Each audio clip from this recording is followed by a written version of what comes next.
الحمدللہ وکفا وسلام علی عبادہ الذین اصطفیٰ اشہد ان لا الہ الا اللہ وحدہ لا شریک لہ واشہد ان محمدا عبدہ ورسولہ صلی اللہ علیہ وآلہ وسلم۔ اللہم صلی علی محمد وعلی آل محمد کما صلیت علی ابراہیم وعلی آل ابراہیم انک حمید مجید۔ اللہم بارک علی محمد وعلی آل محمد کما بارکت علی ابراہیم وعلی آل ابراہیم انک حمید مجید۔ اما بعد فاعوذ باللہ السمیع العلیم من الشیطان الرجیم من ہمزہ ونفخہ ونفثہ۔ بسم اللہ الرحمن الرحیم۔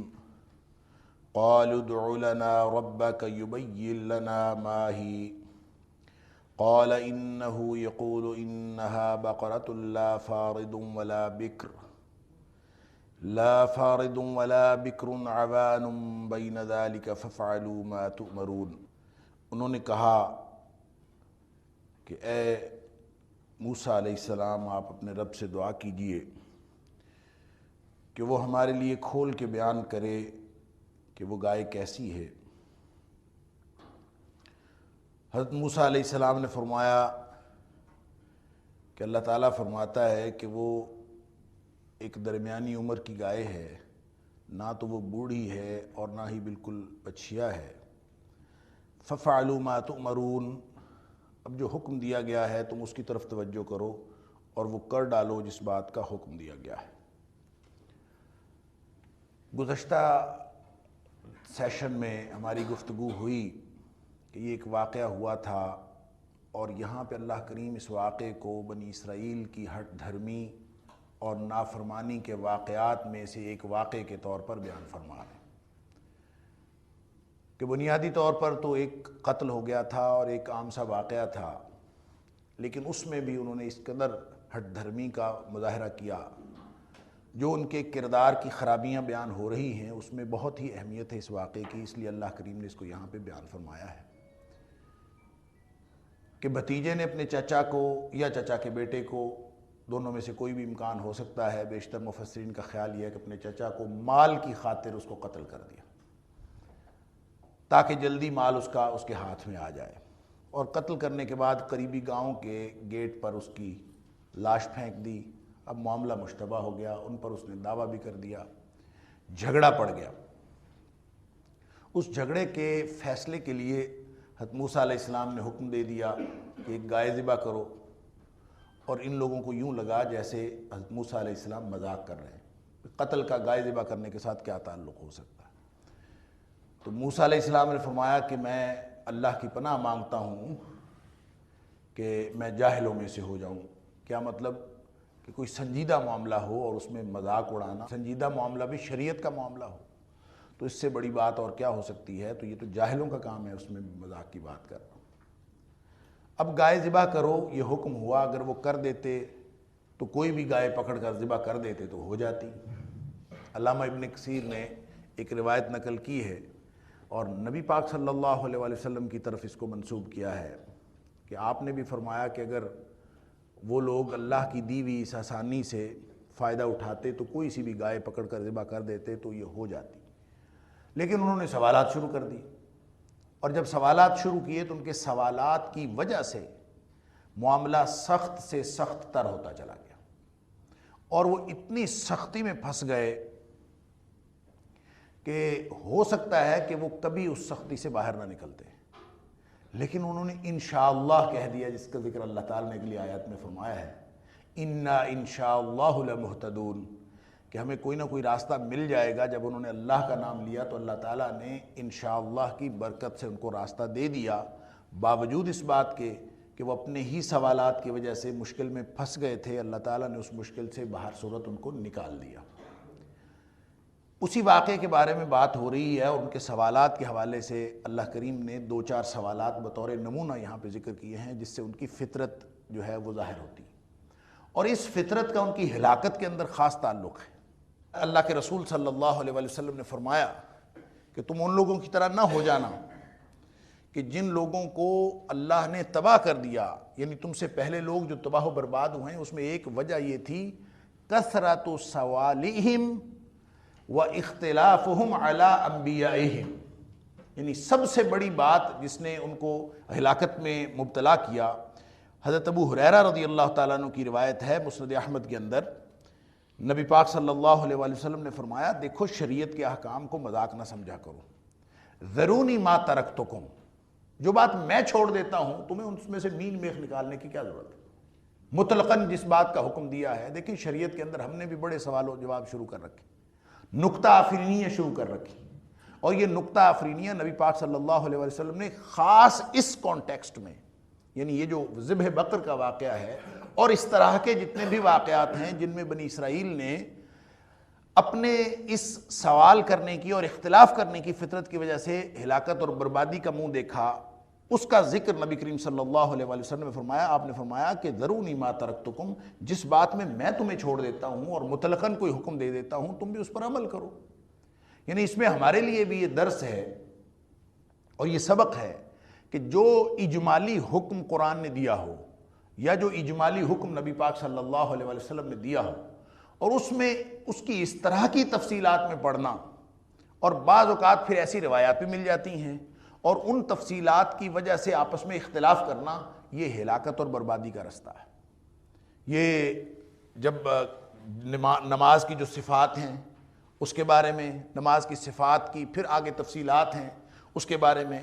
پھر اس طرح شریعت کے وہ احکامات جس میں اجمالی طور پر کہہ دیا کہ یہ کام کرو، بس بات ختم ہو گئی، وہ کام کرو، اس میں تفصیل اس تفصیل میں پڑ جانا کہ میں بیٹھ کے کرنا ہے کہ کھڑے ہو کے کرنا ہے، جب شریعت نے اس کے بارے میں کوئی حکم نہیں دیا تو اس کو مطلقاً رکھو اور اس کے لیے قطعاً کسی تفصیلات کو جاننے کی کوشش نہ کرو۔ ایک حدیث میں آتا ہے نبی پاک صلی اللہ علیہ وسلم فرمایا، میں یہ حدیث بعد میں مکمل کرتا ہوں، نبی پاک صلی اللہ علیہ وسلم فرمایا کہ یہ جو فطرت ہے نا، یہ لوگ سوال کرتے رہتے ہیں، اور حدیث قدسی ہے، نبی پاک صلی اللہ علیہ وسلم فرماتے ہیں، اللہ تعالیٰ فرماتا ہے کہ تیری امت بھی اگر سوال کرتی رہے گی نا اور کہتی رہے گی ما قضا، یہ کیسے ہے اور یہ کیسے ہے، یہ جو فطرت ہے، فرمایا یہ کرتے کرتے ایک دن یہ بھی پوچھیں گے کہ ہر چیز کو تو اللہ نے پیدا کیا ہے، اللہ کو کس نے پیدا کیا؟ جب سوال کرنے کی عادت پڑے گی تو پھر سوال تو کہیں رکتا نہیں ہے نا، سوال تو وہاں تک جاتا ہے۔ اس لیے اللہ تعالیٰ نے قرآن میں منع فرمایا، سورۃ المائدہ کی آیت نمبر 101، یا ایھا الذین آمنوا لا تسألوا عن اشیاء ان تبد لکم تسؤکم، کیا ضرورت ہے ایسے خواہ ایسی چیزوں کے بارے میں سوال کرنے کی کہ جو اگر تم پر واقعتاً اسی طرح سے ظاہر کر دی جائیں تو تسؤکم، کہ تمہیں اسی سے تکلیف ہوگی جس طرح یہ لوگ تکلیف میں مبتلا ہوئے۔ لہذا نبی پاک صلی اللہ علیہ وسلم فرماتے ہیں ذرونی ما ترکتکم، جس میں نے تمہیں چھوڑ رکھا ہے، اس کا مطلب ہے شریعت نے جہاں کہیں اجمالی حکم دیا ہے اس میں ایک خاص گویا یہ آسانی دی گئی ہے، یہ سہولت ہے، یہ رحمت کا پہلو ہے۔ اس رحمت کے پہلو کو اسی طرح عمل کر کے، یا جس طرح کسی شخص کو سمجھ آتی ہے اسی طرح عمل کر کے بات کر لے۔ دیکھیں نا عمر فاروق رضی اللہ تعالیٰ عنہ اور حضرت عمار بن یاسر رضی اللہ تعالیٰ عنہ ایک دفعہ جنگل میں تھے دونوں، اور پانی نہیں تھا وضو کرنے کے لیے، اور انہوں نے وضو کرنا تھا اور وضو کے لیے پانی نہیں تھا۔ یہ آیت نازل ہو چکی تھی کہ اگر تمہیں پانی نہ ملے فَإِن لَّمْ تَجِدُوا مَاءً فَتَيَمَّمُوا صَعِيدًا طَيِّبًا، تو پاک مٹی کا قصد کر لیا کرو۔ تیمم کا مطلب ہے قصد کرنا، ارادہ کرنا۔ اب پاک مٹی کا قصد کیسے کرنا ہے یہ تفصیلی حکم نہیں تھا، اس کی تفصیل کا کسی کو علم نہیں تھا کہ کیسے کرنا ہے، تیمم کا طریقہ نہیں معلوم تھا۔ اس پر اب دونوں کا آپس میں اختلاف ہو گیا۔ عمار بن یاسر رضی اللہ تعالیٰ عنہ فرماتے ہیں میرا خیال یہ ہے کہ پاک مٹی کا قصد کرنے کا مطلب یہ ہے کہ ہم اعضائے وضو کے اوپر مٹی مل لیں، تو یہ پاک مٹی کا قصد ہے، کیونکہ وضو کرنا ہے، لہذا اعضائے وضو کے اوپر اگر ہم مٹی مل لیں گے یہ تیمم ہو جائے گا۔ حضرت عمر فاروق رضی اللہ تعالیٰ عنہ جو ان سے عمر میں بھی بڑے تھے، اور عمار بن یاسر بالکل 17 سال کے چھوکرے، بالکل لڑکے نوجوان، تو اب چاہیے تو یہ تھا کہ حضرت عمر فاروق رضی اللہ تعالیٰ جو بھی رائے دیتے عمار بن یاسر بھی مان لیتے۔ ہمارے ہاں تو یہی ہے نا، بڑوں کو کہا جاتا ہے کہ بس بڑوں کی بات ماننی ہر صورت میں، اور شریعت کی بات ہو تو پھر تو ہم اور زیادہ یہ عمر کا لحاظ کرتے ہیں، حالانکہ شریعت کے قانون کا لحاظ ہوتا ہے، عمر کا لحاظ نہیں ہوتا، اور جس میں بڑوں کی شفقت، بڑوں کے حکم ماننے کی بات ہے وہ دیگر امور ہے، معاشرتی امور۔ اب حضرت عمر فاروق رضی اللہ تعالیٰ فرماتے ہیں کہ میری رائے یہ ہے کہ پورے جسم کو مٹی میں لتھیڑ لیا جائے تو تیمم ہو جائے گا۔ پاک مٹی کا قصد کرنے کا مطلب یہ ہوگا، اللہ تعالیٰ نے کسی عضو کو خاص نہیں کیا، پورے جسم کو مٹی میں لتھیڑنا ہوگا۔ اب یہ اختلاف ہو گیا، لہذا حضرت عمر فاروق رضی اللہ تعالیٰ عنہ نے اپنے جسم کو مٹی سے لتھیڑا، اور عمار بن یاسر رضی اللہ تعالیٰ عنہ نے اپنے جسم پر صرف اعضائے وضو پر مٹی مل لی، دونوں نے نماز پڑھ لی۔ اب نماز پڑھنے کے بعد میں نبی پاک صلی اللہ علیہ وسلم کی خدمت میں حاضری ہوئی، اور نبی پاک صلی اللہ علیہ وسلم سے پوچھا کہ یہ اختلاف ہوا ہے، اس پر عمر فاروق رضی اللہ تعالیٰ نے یہ کیا ہے اور عمار بن یاسر رضی اللہ تعالیٰ نے یہ کیا ہے۔ اب نبی پاک صلی اللہ علیہ وسلم نے یہ نہیں فرمایا عمار کو کہ تو اپنے بڑے کی بات مان لیتا، اور بڑا بھی کون ہے؟ عمر ہیں، جن کی رائے اتنی صائب ہے کہ اللہ قرآن بنا کے نازل فرما دیتا ہے۔ لیکن نبی پاک صلی اللہ علیہ وسلم نے کچھ بھی نہیں فرمایا، آپ نے فرمایا، آپ نے تیمم کر کے دکھا دیا، مٹی پہ ہاتھ مارا اور اسی کو تھوڑا سا جھاڑا، چہرے پہ ملا اور ذرا سا ہاتھوں پہ مل لیا، فرمایا اتنا ہی کر لیتے تو کافی تھا۔ نہ عمار کو غلط کہا، نہ عمر فاروق رضی اللہ تعالیٰ عنہ کو غلط فرمایا، بلکہ طریقہ بتا دیا کہ طریقہ تو نہ وہ ہے جو عمار نے کیا، نہ وہ ہے جو عمر فاروق نے کیا، طریقہ تو ایک تیسرا طریقہ ہے، لہذا یہی کر لیا جاتا تو کافی تھا۔ کیا مطلب؟ کہ جب تک طریقہ نہیں بتایا تھا اس وقت تک گنجائش موجود تھی، جس گنجائش سے فائدہ عمر فاروق رضی اللہ تعالیٰ نے بھی اٹھایا، عمار بن یاسر رضی اللہ تعالیٰ نے بھی اٹھایا، حالانکہ نبی کریم صلی اللہ علیہ وسلم کا ورود مسعود، آپ کا وجود مسعود موجود تھا، آپ کی تشریف آوری کے آپ کے اس دنیا میں موجودگی کے دوران کا واقعہ ہے۔ تو کیا خیال ہے ان واقعات کے، ان احکامات کے بارے میں جس کو نبی کریم صلی اللہ علیہ وسلم ہمارے لیے ویسے ہی کھلا چھوڑ گئے؟ جب کھلا چھوڑ گئے ہیں تو ہم کون ہوتے ہیں ان کو پابند کرنے کے؟ لہذا فرمایا ذرونی ما ترکتکم، جو میں نے چھوڑ دیا ہے اس کو چھوڑ دو۔ صحابی پوچھتا ہے اللہ کے رسول صلی اللہ علیہ وسلم حج کا حکم آیا، افی کل عام یا رسول اللہ صلی اللہ علیہ وسلم،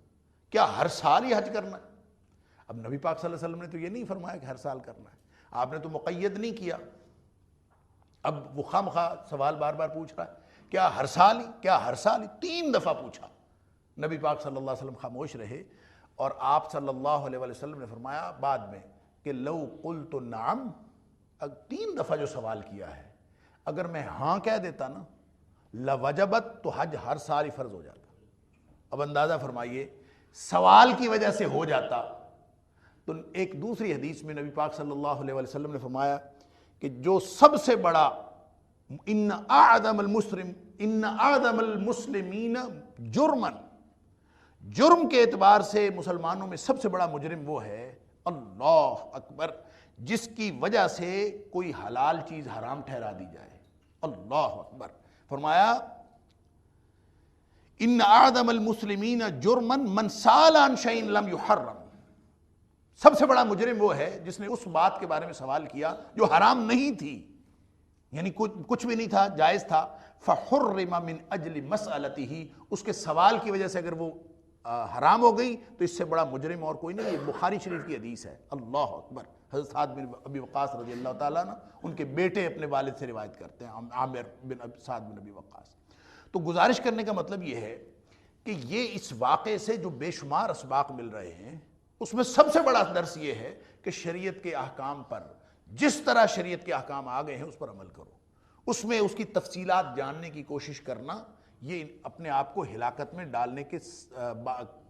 مترادف ہے۔ نبی پاک صلی اللہ علیہ وسلم فرماتے ہیں ذرونی ما ترکتکم، جس طرح سے میں نے حکم دیا ہے، جو میں نے چھوڑ دیا تم بھی چھوڑ دو۔ فإنما أهلك الذين من قبلكم كثرة سؤالهم واختلافهم على انبیاء،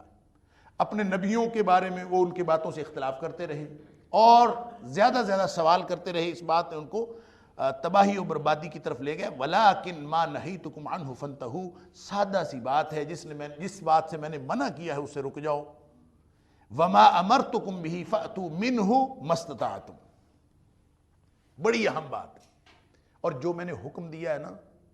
اس پر عمل کرو، ما استطعتم، اس پر بھی عمل کرنے کا حکم نہیں دیا۔ اس کا مطلب ہے لوگوں کی استطاعتیں مختلف ہیں، لوگوں کے صلاحیتیں مختلف ہیں، ہر ایک کا اپنے مواقع کے اعتبار سے اختلاف ہے، لہٰذا ہو سکتا ہے کہ کوئی شخص پرفیکشن کے ساتھ اس کے اوپر عمل درآمد کر رہا ہو اور کوئی شخص اتنی پرفیکشن تک نہ پہنچ سکے، اس بات کی بھی شریعت نے گنجائش دی ہے، اور ان ساری گنجائشوں کا فائدہ اٹھاتے ہوئے اجمالی طور پر پوری شریعت پر عمل کر لینا، جو کر رہا ہے اس کو کرنے دیں، چھوٹے چھوٹے اختلافات، چھوٹے چھوٹے جن کو ہم فروعات کہتے ہیں، بنیادی طور پر سب نماز پڑھ رہے ہیں، شرائط پوری کر رہے ہیں، اگر کہیں صفات نماز میں اختلاف ہو گیا ہے اور وہ بھی روایت کی بنیاد پر ہے تو کوئی حرج نہیں ہے، ہم اس بنیاد پر یہ حکم تو نہیں لگا سکتے کہ تیری نماز ہوتی ہے کہ نہیں ہوتی، کہ اگر نہیں معلوم تو اس سے پوچھ لو جس کو معلوم ہے، فَاسْأَلُوا أَهْلَ الذِّكْرِ إِن كُنتُمْ لَا تَعْلَمُونَ، تمہیں کسی بات کا علم نہ ہو تو کسی سے پوچھ لو، بھائی مجھے بتا دو۔ اس کا مطلب ہے ہر بات کا ہر شخص کو علم ہونا ضروری بھی نہیں ہے، عمل کرنا ضروری ہے، جب علم آ گیا تو اس کے بعد عمل کرنا ضروری ہے، اس کی تفصیلات جاننے کی کوشش کرنا اور خواہ مخواہ اس میں پیچیدگیاں پیدا کرنے کی کوشش کرتے رہنا، یہ شریعت کا نہ مزاج ہے، بلکہ یہ ہلاکت اور بربادی کا ایک دروازہ ہے کہ انسان اگر اس کی طرف چل پڑے۔ تو نبی پاک صلی اللہ علیہ وسلم نے فرمایا جن چیزوں سے اللہ نے منع فرمایا ہے اس میں سے ایک بات یہ ہے وَكَرِهَ لَكُمْ قِيلَ وَقَالَ وَكَثْرَةَ السَّوَالِ وَإِضَاعَةَ الْمَالِ، اور بھی بہت ساری باتیں ہیں جس سے نبی پاک صلی اللہ علیہ وسلم منع فرمایا ہے، لیکن یہ جو اس موضوع کے حوالے سے سوالات کی کثرت سے اور خاص طور پہ شریعت کے اندر سوالات کی کثرت سے نبی کریم صلی اللہ علیہ وسلم منع فرمایا ہے، نہ سوال کیا کرو زیادہ خواہ مخواہ اس طرح کے سوالات، تفہیم کی خاطر سوال کوئی آدمی کرتا ہے، دیکھیں دو چیزیں ہوتی ہیں، ایک کا تعلق عقیدے کے ساتھ، ایک کا تعلق عمل کے ساتھ۔ جس چیز کا تعلق عقیدے کے ساتھ بھی نہیں ہے، جس کا تعلق عمل کے ساتھ بھی نہیں ہے، اس کے بارے میں نکتہ افرینیاں کرتے رہنا اور کرتے چلے جانا، یہ سوائے اپنے آپ کو ہلاکت میں ڈالنے کے اور کچھ نہیں ہے۔ شریعت نے جس بات کو چھوڑ دیا، ذرونی ما ترکتکم، جو بات میں نے چھوڑ دی، نبی پاک صلی اللہ علیہ وسلم فرماتے ہیں تم بھی چھوڑ دو، تمہیں کس نے کہا ہے خام خواہ ان کی تفصیلات میں پڑھتے رہو۔ فَفَعَلُوا مَا تُؤْمَرُونَ، سادہ حکم یہ ہے کہ بس کرو، جس بات کا حکم دیا گیا وہ کرو، لیکن وہ اللہ کے بندے ایسے تھے کہ ان کی ہٹ دھرمی اور خاص طور پہ شریعت پر عمل کرنے سے تو ان کی یوں جان جاتی تھی۔ اس کی کئی وجوہات کہ کیوں جان جاتی تھی، ایک تو وہ وجہ جو میں نے پچھلے درس میں بیان کی تھی کہ ان کے ذہنوں میں گائے کا اور بیل کا تقدس تھا، مذہبی طور پر وہ اس کو مقدس سمجھتے تھے، اس کو ذبح کرنے سے وہ کرنا چاہتے نہیں تھے۔ آگے قرآن بتاتا ہے وَمَا كَادُوا يَفْعَلُونَ، وہ کرنا چاہتے نہیں تھے، اور اس لیے انہوں نے بہانے بنانے شروع کیے، اور یہ سارے کے سارے سوالات کا اور اس تردد کا مطلب یہ تھا کہ کوئی وجہ ایسی بن جائے درمیان میں کہ ہمیں یہ جو گائے ذبح نہ کرنی پڑے، اصل مسئلہ یہ تھا۔ تو ایک تو یہ مذہبی مسئلہ تھا کہ وہ اس تقدس کو ختم نہیں کرنا چاہتے تھے، اور دوسری وجہ یہ تھی کہ چونکہ حضرت موسیٰ علیہ السلام نے بتا دیا تھا کہ یہ جو قاتل کا پتہ چلانے کے لیے گائے ذبح کرنی ہے، لہٰذا ان کو یہ بڑا مسئلہ تھا کہ اگر پتہ چل جائے گا قاتل کا تو پتہ نہیں ہم میں سے کون قاتل ہے، کس کی انسلٹ ہونے والی ہے، کس کی اہانت ہونے والی ہے، تو سارا راز ظاہر نہیں ہونا چاہیے، تو اس لیے بھی وہ اس بات سے نالاں تھے کہ یہ ذبح نہ کرنی پڑے۔ اور تیسری ان کی اپنی طبیعت تھی کہ شریعت پر کبھی بھی انہوں سیدھا عمل نہیں کیا، ان سے ہمیشہ اللہ تعالیٰ نے ان سے وعدہ لیا اور انہیں وعدہ کر کے توڑ دیا، اور ان کا نقض عہد، ان کا وعدہ توڑنا اور اللہ کے حکموں سے انحراف، یہی اصل میں سب سے بڑا جو ان کا جرم ہے، اللہ تعالیٰ نے مختلف مقامات پر بیان فرمایا ہے۔ ایک یہ کہ وعدہ توڑتے تھے، اور دوسرا اللہ کی آیات میں تحریف کرتے تھے، حکموں کے اندر اس کو بدل ڈالتے تھے، اپنی مرضی کا حکم بنا لیتے تھے، لہٰذا نہیں کیا۔ اس کے باوجود کہ اللہ تعالیٰ ذرا سی نشانی انہوں نے پوچھی، بتا دی، بتانے کے بعد فرمایا فَفْعَلُوا مَا تُؤْمَرُونَ، چھوڑیں ساری تفصیلات کو، کریں جو کچھ کہا گیا ہے کریں، لیکن پھر بھی نہیں کر رہے، کر نہیں رہے، سوالات آ رہے ہیں، سوال پہ سوال آ رہا ہے۔ قَالُوا ادْعُ لَنَا رَبَّكَ يُبَيِّن لَنَا مَا لَوْنُهَا، ویسے بھی میں عرض کروں کہ انسان کی فطرت بھی ہے، جس نے کام کرنا ہے نا وہ یہ نہیں پوچھتا کہ اس کی تفصیلات کیا ہیں، اس کو اس تردد کی ضرورت نہیں ہے، یہ پوچھتا وہی ہے جس نے نہیں کرنا ہوتا۔ عام طور پہ سوالات اور ساری ڈسکشنز اور لمبے چوڑے مشورے وہی کرتا ہے جس نے حقیقت میں نہیں کرنا ہوتا، جس نے کرنا ہوتا ہے وہ تھوڑے بہت مشورے کے بعد سارے کام کر چکتا ہے، یہ انسان کی فطرت ہے، لیکن انہوں نے نہیں کرنا تھا۔ پھر کہا اللہ سے دعا کیجئے، اپنے رب سے پوچھئے یبین لنا ما لونہا، کیونکہ بہت ساری گائیاں ہیں اور ہمیں سمجھ نہیں آ رہی کس کو، تو ہمیں رنگ ہی بتا دیں کس رنگ کی ہونی چاہیے۔ قال انہ یقول انہا بقرۃ صفراء فاقع لونہا تسر الناظرین، فرمایا اللہ تعالیٰ فرماتا ہے انہا بقرۃ صفراء، اچھا تمہیں رنگ کا مسئلہ ہے، چلے زرد رنگ کی ہے، فاقع لونہا، لیکن یہ زرد رنگ بھی خاصا گہرا اور شوخ ہے، شوخ زرد رنگ ہے، تسر الناظرین، اور وہ لوگوں کو بہت بھلی معلوم ہوتی ہے، لوگوں کو خوش کرتی ہے، تسر الناظرین لوگوں کو خوش کرتی ہے۔ اس سے لوگوں نے یہ بھی نکالنے کی کوشش کی ہے کہ جو گہرا زرد رنگ ہے نا، صفراء فاقع لونہا، بہت سارے لوگ اس پر عمل بھی کیا ہے، اور وہ یہ بالکل ایک بعید قیاس ہے، اور غالباً کسی کا قول بھی مفسرین نے نقل کیا ہے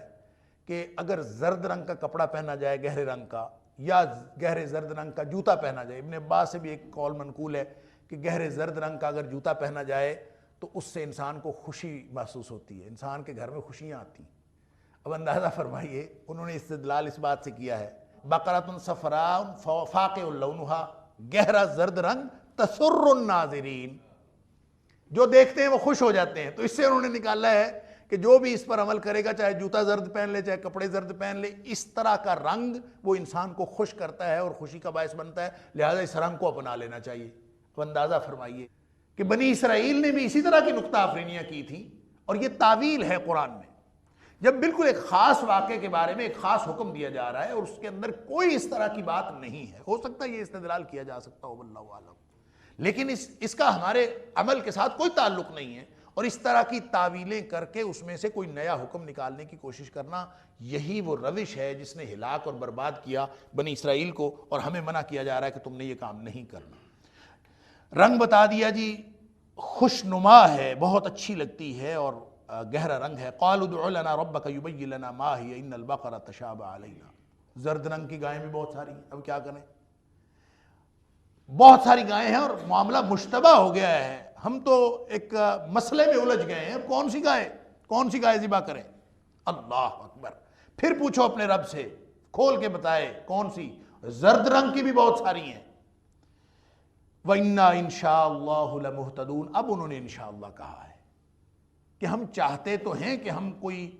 اصل جگہ سے ٹارگٹ پہ پہنچ جائیں۔ محتدون ایصال الی المطلوب، آپ کو یاد ہوگا میں نے ہدایت کے معنوں میں ایک معنی عرض کیا تھا، ہدایت کا ایک معنی ہوتا ہے منزل مقصود پر پہنچنا، ٹارگٹ پر پہنچنا۔ وَإِنَّا إِن شَاءَ اللَّهُ لَمُهْتَدُونَ، یہاں پہ یہ ایگزیکٹلی ان معنوں میں استعمال ہوا ہے کہ ہم اگر اللہ نے چاہا تو ہم پہنچ جائیں گے، اس ٹارگٹ پر پہنچ جائیں گے جس ٹارگٹ کو اللہ تعالیٰ نے ہمارے لیے مقرر کیا ہے۔ بس جب اللہ کے سپرد کیا معاملہ تو پھر وہ پہنچ گئے۔ جب وہ سوالات کی وجہ سے، اپنی فطرت کی وجہ سے پھنسے تھے تو نکالا کس نے ہے؟ اللہ نے نکالا ہے۔ لہٰذا انسان پھنستا اپنی غلطیوں کی وجہ سے ہے، اپنی خطاؤں کی وجہ سے پھنستا ہے۔ اور دیکھیں نا، ابراہیم علیہ السلام ہمیں یہ ایمانیات کا مسئلہ سمجھا رہے ہیں، وَإِذَا مَرِضْتُ فَهُوَ يَشْفِينِ، میں بیمار ہوتا ہوں اور اللہ تعالیٰ مجھے شفا دیتا ہے۔ لہٰذا کوئی بھی معاملہ ہو، جب تک انسان مبتلا خود ہوتا ہے، اور وہ حدیث بھی آپ کے سامنے رہنی چاہیے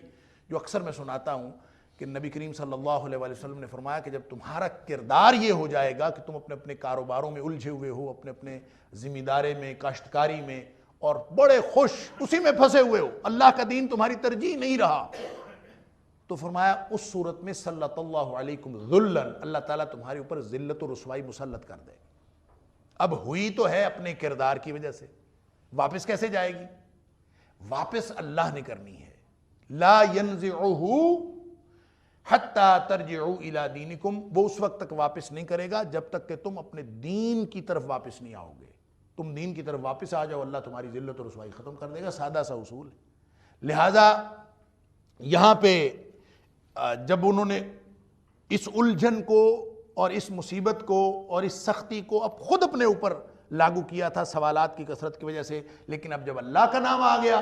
تو اب وہ سختی ساری دور ہو جائے گی۔ فرمایا قال انه يقول انها بقرۃ لا ذلول تثير الارض ولا تسقي الحرث مسلمۃ لا شية فيها قالوا الآن جئت بالحق۔ موسیٰ علیہ السلام نے فرمایا کہ اللہ تعالیٰ فرماتا ہے کہ وہ گائے ایسی ہے لا ذلول تثير الارض، وہ مشقت نہیں کرتی، کوئی مزدوری نہیں کرتی، یعنی کام پہ لگی ہوئی نہیں ہے، یعنی کوئی کام نہیں کرتی۔ تثير الارض، نہ تو وہ زمین میں ہل چلانے، سارا یسیرو کا مطلب ہوتا ہے پھاڑنا، تثیر الارض کا مطلب زمین کو پھاڑنا، نہ تو وہ ہل چلانے کا کام کرتی ہے، ولا تسقی الحرث، تسقی پیچھے ہم پڑھ چکے ہیں، استسقاء پانی مانگا، ولا تسقی الحرث، حرث کا مطلب ہوتا ہے کھیتی، نہ ہی کھیتوں کو پانی لگانے کے لیے وہ کنویں پہ جوتی جاتی ہے، کسی بھی قسم کی خدمت اس سے نہیں لی جاتی، اور کسی خدمت پر وہ معمور نہیں ہے، بالکل یعنی کوئی کام نہیں وہ کرتی، مسلمۃ صحیح سالم ہے، اس میں کوئی داغ بھی نہیں ہے، ایک تو فزیکلی بے عیب ہے، اور دوسرا رنگ کے اعتبار سے وہ یک رنگی ہے، اس میں دو رنگی کوئی نہیں ہے، لا شیۃ فیہا، اس کے اندر کوئی داغ نہیں، کوئی داغ نہ ہونے کے دونوں معنی ہیں، بے عیب بھی ہے، اس کے اندر کوئی عیب نہیں ہے، اور رنگ کے اعتبار سے بھی اس کے اندر کوئی اور دھبا نہیں۔ قالوا الآن جئت بالحق، ایسی ایک ہی گائے تھی، ایسی کوئی گائے اور تھی نہیں۔ کہتے ہیں کہ خود انہوں نے پہلے تو کوئی بھی گائے پکڑ کے ذبح کر دیتے تو ہو جاتا، اب تخصیص ہوتے ہوتے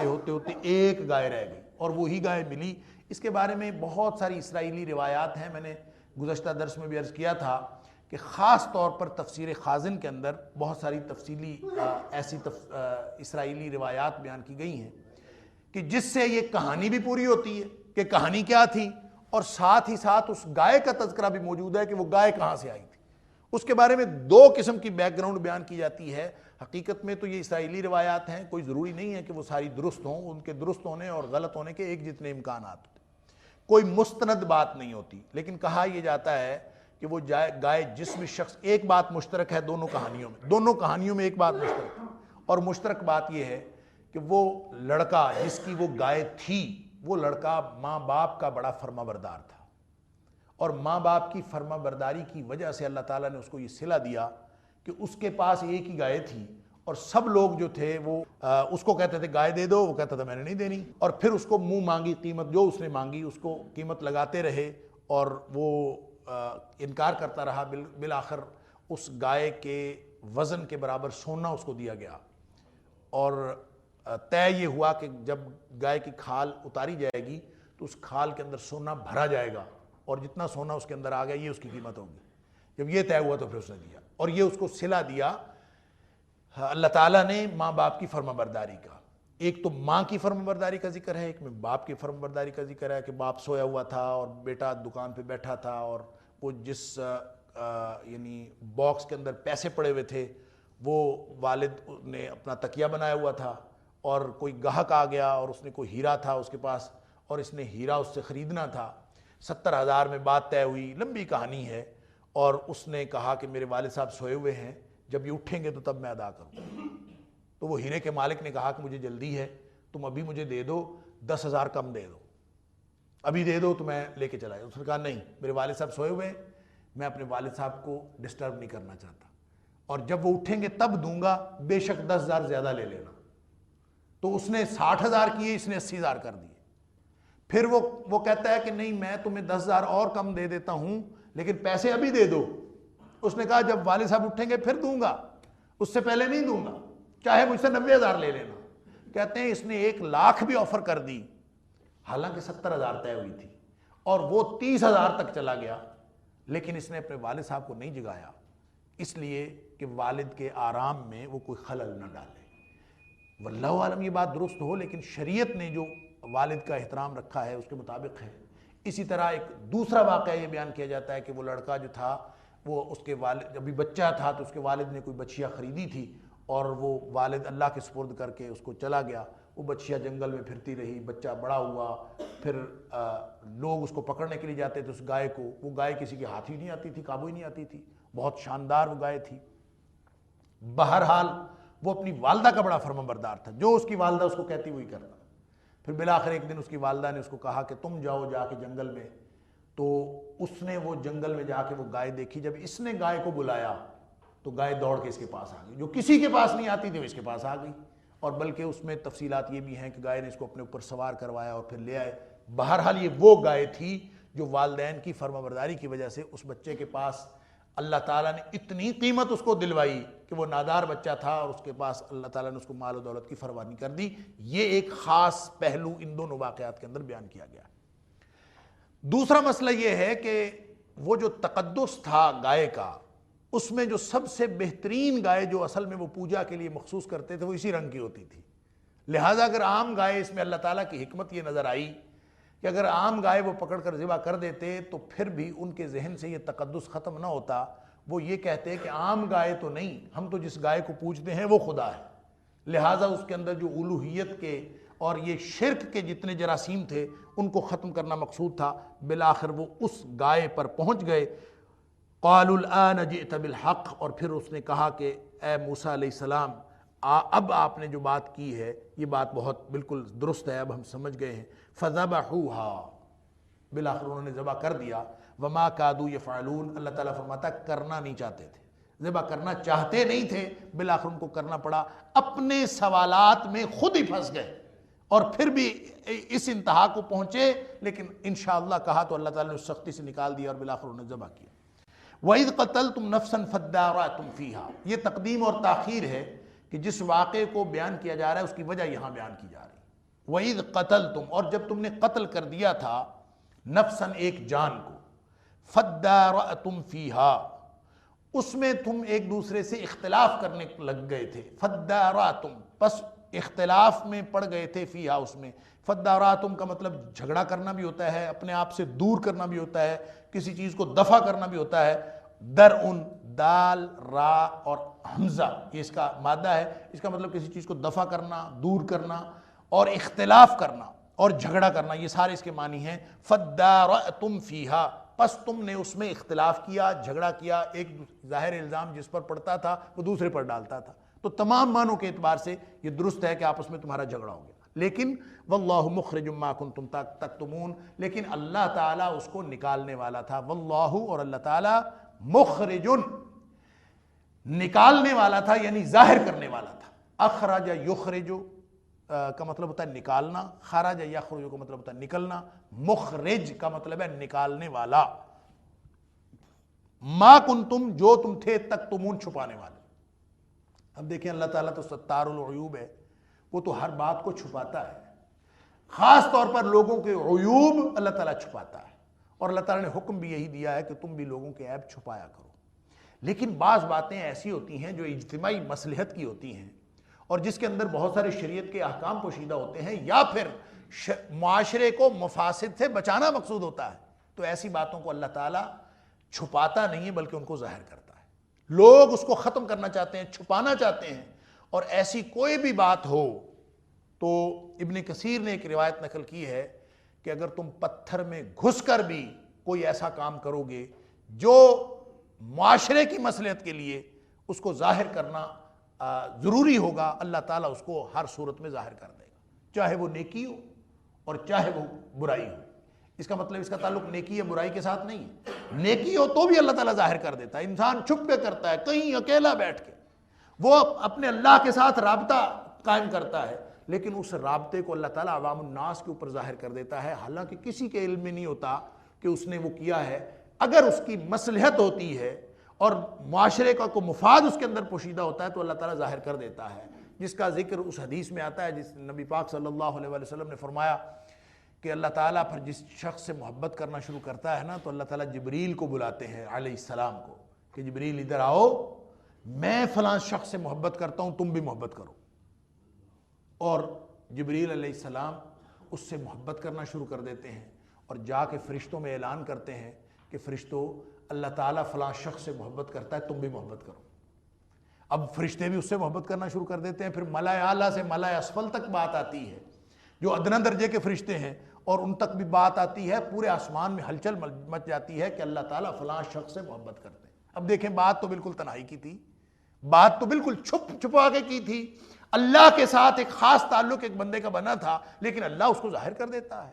اور پھر نبی پاک صلی اللہ علیہ وسلم فرمایا پھر وہ زمین پر آ جاتی ہے بات، اور لوگوں کے دلوں میں بھی اللہ تعالیٰ محبت ڈال دیتا ہے اس شخص کی جس کا تعلق اللہ تعالیٰ کے ساتھ ہوتا ہے۔ لہذا واللہ مخرج ما کنتم تکتمون، تم جو بات چھپانا چاہو اللہ ظاہر کرنا چاہے تو کوئی چیز اس کو روک نہیں سکتی۔ اللہ تعالیٰ نے اس کو ظاہر کرنا تھا، لہٰذا اللہ تعالیٰ نے فرمایا گائے ذبح کرو۔ اب گائے ذبح کرنے کے بعد فرمایا کہ اس کا ایک ٹکڑا جو ہے اس کو مارو، اگلی آیت میں اس کا ذکر ہے فَقُلْ نَضْرِبُوهُ بِبَعْضِهَا، ہم نے کہا کہ اس کو مارو اس کا کچھ حصہ۔ اب دیکھیں ایک طرف تو وہ گائے ذبح ہوئی پڑی ہے، یعنی اللہ کی قدرت کس طرح ظاہر کی جا رہی ہے اور کس طرح ظاہر ہو رہی ہے۔ وہ وَكَأَيٍّ مِّنْ آيَةٍ فِي السَّمَاوَاتِ وَالْأَرْضِ يَمُرُّونَ عَلَيْهَا وَهُمْ عَنْهَا مُعْرِضُونَ، کتنی نشانیاں ہیں ہر چیز میں اللہ کے وحدانیت کی، لیکن ہم اس کی طرف توجہ نہیں کرتے۔ وہ گائے جن کو وہ خدا سمجھتے ہیں وہ ذبح ہوئی پڑی ہے، اس کے پلے کچھ بھی نہیں ہے۔ یہ بتا دیا کہ جس کو تم خدا سمجھتے ہو اب وہ کچھ بھی نہیں کر سکتے، بے حس و حرکت ذبح کر دی، اب ختم۔ اس سے اگر کوئی کسی چیز کی توقع تھی تو وہ بھی ختم ہو گئی، جب اس سے اس کی کھال پھاڑ کے اس میں سے گوشت نکال دیا تو وہ توقع بھی ختم ہو گئی، ساری چیز سب کے سامنے آ گئی۔ یہ ہے حقیقت ہمارے خدا کی۔ یعنی مشرک کی مت ماری ہوتی ہے، اس کو سمجھ نہیں آتی کہ اللہ کی مخلوق خدا ہو کیسے سکتی۔ اللہ اکبر۔ وہ حدیث میں عمر بن جموح کا ذکر آتا ہے رضی اللہ تعالیٰ عنہ، جب ابھی مسلمان نہیں ہوئے تھے، بت پرست تھے، تو ایک بت رکھا ہوا تھا گھر میں، بیٹے پہلے مسلمان ہو گئے، انہوں نے وہ بت ایک دن پکڑا اور کنویں میں پھینک دیا۔ ڈھونڈتے رہے اپنا خدا ڈھونڈ رہے، میرا خدا کدھر ہے؟ دیکھا تو ایک کنویں میں پڑا ہے، کنویں میں سے نکالا، اس کی ٹانگیں وغیرہ ٹوٹی پڑی تھیں، پھر اس کو مرمت کیا اور مرمت کر کے پھر لا کے سامنے اونچی جگہ پہ رکھ دیا کہ یہ میرا خدا ہے۔ مت ماری ہوتی ہے، سمجھ نہیں آتی مشرک کو کہ یہ خدا ہو کیسے سکتا ہے۔ تو ان سارے تصورات کو ضرب لگائی ہے اللہ کریم نے کہ جس گائے کو تم مقدس سمجھتے ہو اب وہ ذبح ہوئی پڑی ہے، کچھ بھی نہیں رہا۔ لیکن اب فرمایا کہ اسی میں سے جو اب کچھ نہیں کر سکتی، تصور ختم ہو گیا کہ اس کے اندر کوئی الوہیت یا خدائی صفات میں سے کوئی چیز موجود ہے، وہ ختم کرنے کے بعد فرمایا اس میں سے گوشت کا ایک ٹکڑا پکڑو، اب وہ مارو اس کو۔ اب وہ اس میں سے گوشت کا ٹکڑا پکڑا۔ اب یہ اللہ کی قدرت ہے کہ وہ جو بے حس و حرکت پڑا ہوا جانور ہے، جس کے پاس کچھ بھی نہیں ہے، اور اس کے اختیارات کا جو بھی تصورات تھے، غلط تصورات، سارے کے سارے اس کا پول کھل گیا ہے۔ اب اس میں سے ایک بوٹی پکڑی اور اس کو ماری اور وہ شخص زندہ ہو گیا۔ یہ اللہ کی قدرت دکھائی گئی، سب نے اپنی آنکھوں سے دیکھا۔ اللہ واللہ مخرج ما کنتم تکتمون، تم چھپاتے ہو اپنی بدعقیدگی، تم چھپا رہے تھے، وہ بھی اللہ نے ظاہر کر دی کہ تم کتنے بدعقیدہ تھے کہ تم تو گائے کو خدا سمجھے بیٹھے تھے، تو اللہ تعالیٰ نے وہ بھی ظاہر کر دی، ہر چیز کو نکال کے اور نکھار کے رکھ دیا۔ اور جب وہ بوٹی گوشت کا کوئی ٹکڑا اس کو مارا، اس کے بارے میں مفسرین نے بہت سارے مفسرین نے تکلف سے کام لیا ہے کہ فلاں ٹکڑا تھا، جسم کا فلاں حصہ تھا، جسم کا فلاں حصہ تھا، کوئی بھی تھا، اس سے کیا فرق پڑتا ہے؟ بے بعد یہاں جب قرآن نے کہا کوئی حصہ مارو تو وہ شخص زندہ ہو گیا، اور اس نے زندہ ہو کے اپنے قاتل کا نام بتایا۔ اب یہ تاریخ انسانی کا کتنا بڑا واقعہ ہے کہ کوئی مردہ شخص زندہ ہو جائے، اور ایک طرف وہ گائے جس کو خدا سمجھا جا رہا تھا وہ ذبح ہو گئی، کچھ نہیں کر سکی، اپنے آپ کو بچا نہیں سکی، پھر اسی کا گوشت کا ٹکڑا اس کو مارا، جو مرا پڑا تھا وہ زندہ ہو گیا، اور زندہ ہو کے اس نے اپنے قاتل کا نام بتایا کہ میرا قاتل تو میرا بھتیجا ہے یا میرا چچا زاد ہے، جو بھی اس مقتول تھا اس نے اس کے حساب سے اپنا اس کا نام بتایا، اور اس کے بعد وہ پھر فوت ہو گیا۔ اللہ تعالیٰ فرماتا ہے کذالک یحیی اللہ الموتى ویریکم آیاتہ لعلکم تعقلون۔ جو مشرکین مکہ تھے وہ بھی، اور جو تاریخ کے ہر دور کے مشرکین ہیں نا، وہ آخرت کے بارے میں ہمیشہ مخمصے کا شکار رہے کہ مر گئے، مٹی ہو گئے، کون دوبارہ زندہ کرے گا؟ من یحیی العظام وہی رمیم، جو مر گیا، مٹی ہو گیا، ہڈیاں گل سڑ گئیں، دوبارہ کون زندہ کرے گا؟ کیسے زندہ کرے گا؟ اللہ تعالیٰ ہمیشہ سادہ سا جواب اس سوال کا دیتا ہے، قل یحییہ الذی انشأہا اول مرہ، جس نے پہلی دفعہ پیدا کیا وہ دوسری دفعہ بھی پیدا کر لے گا، اس میں کیا فرق پڑتا؟ یہ کوئی نہ سمجھ میں آنے والی بات ہے؟ پہلی دفعہ پیدا کرنا زیادہ مشکل ہوتا ہے، دوسری دفعہ پیدا کرنا مشکل نہیں ہوتا۔ جس نے پہلی دفعہ پیدا کیا وہ دوسری دفعہ پیدا کر لے گا۔ یعنی کتنی عجیب بات ہے کہ یہ سادہ سی بات ان کی سمجھ میں نہیں آتی۔ اور یہاں اللہ تعالیٰ فرماتا ہے کہ یہ تو تم نے اپنی آنکھوں سے دیکھ لیا ہے نا کہ ایک مردہ زندہ ہوا ہے، اور اس کو گوشت مارا ہے، گائے کا اس کے ساتھ کوئی تعلق ہی نہیں ہے، اور گائے جب اگر زندہ گائے اس کو کسی طریقے سے زندہ گائے کی نسبت سے وہ ذبح ہوتا تو تمہارے شرک کو تقویت ملتی۔ اب اس کو ذبح کرنے کے بعد اسی کی ایک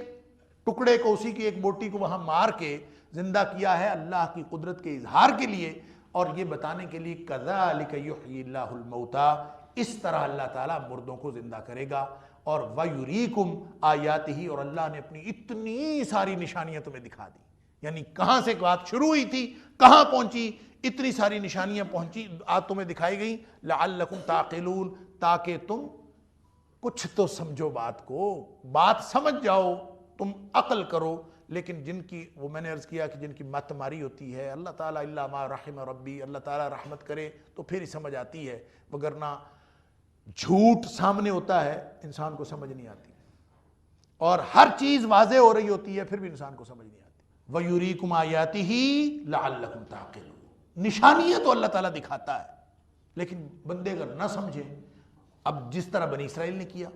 اب سمجھ جانا چاہیے تھا نا اس ساری باتوں سے۔ آپ یہ بتائیں، تاریخ کا اتنا بڑا واقعہ ہو، ہماری نگاہوں کے سامنے ہو، تو اس کا نتیجہ کیا نکلنا چاہیے؟ نتیجہ تو یہی نکلنا چاہیے نا کہ جتنے لوگ بد عقیدہ ہیں سارے صحیح العقیدہ بن جائیں، جتنے لوگوں کے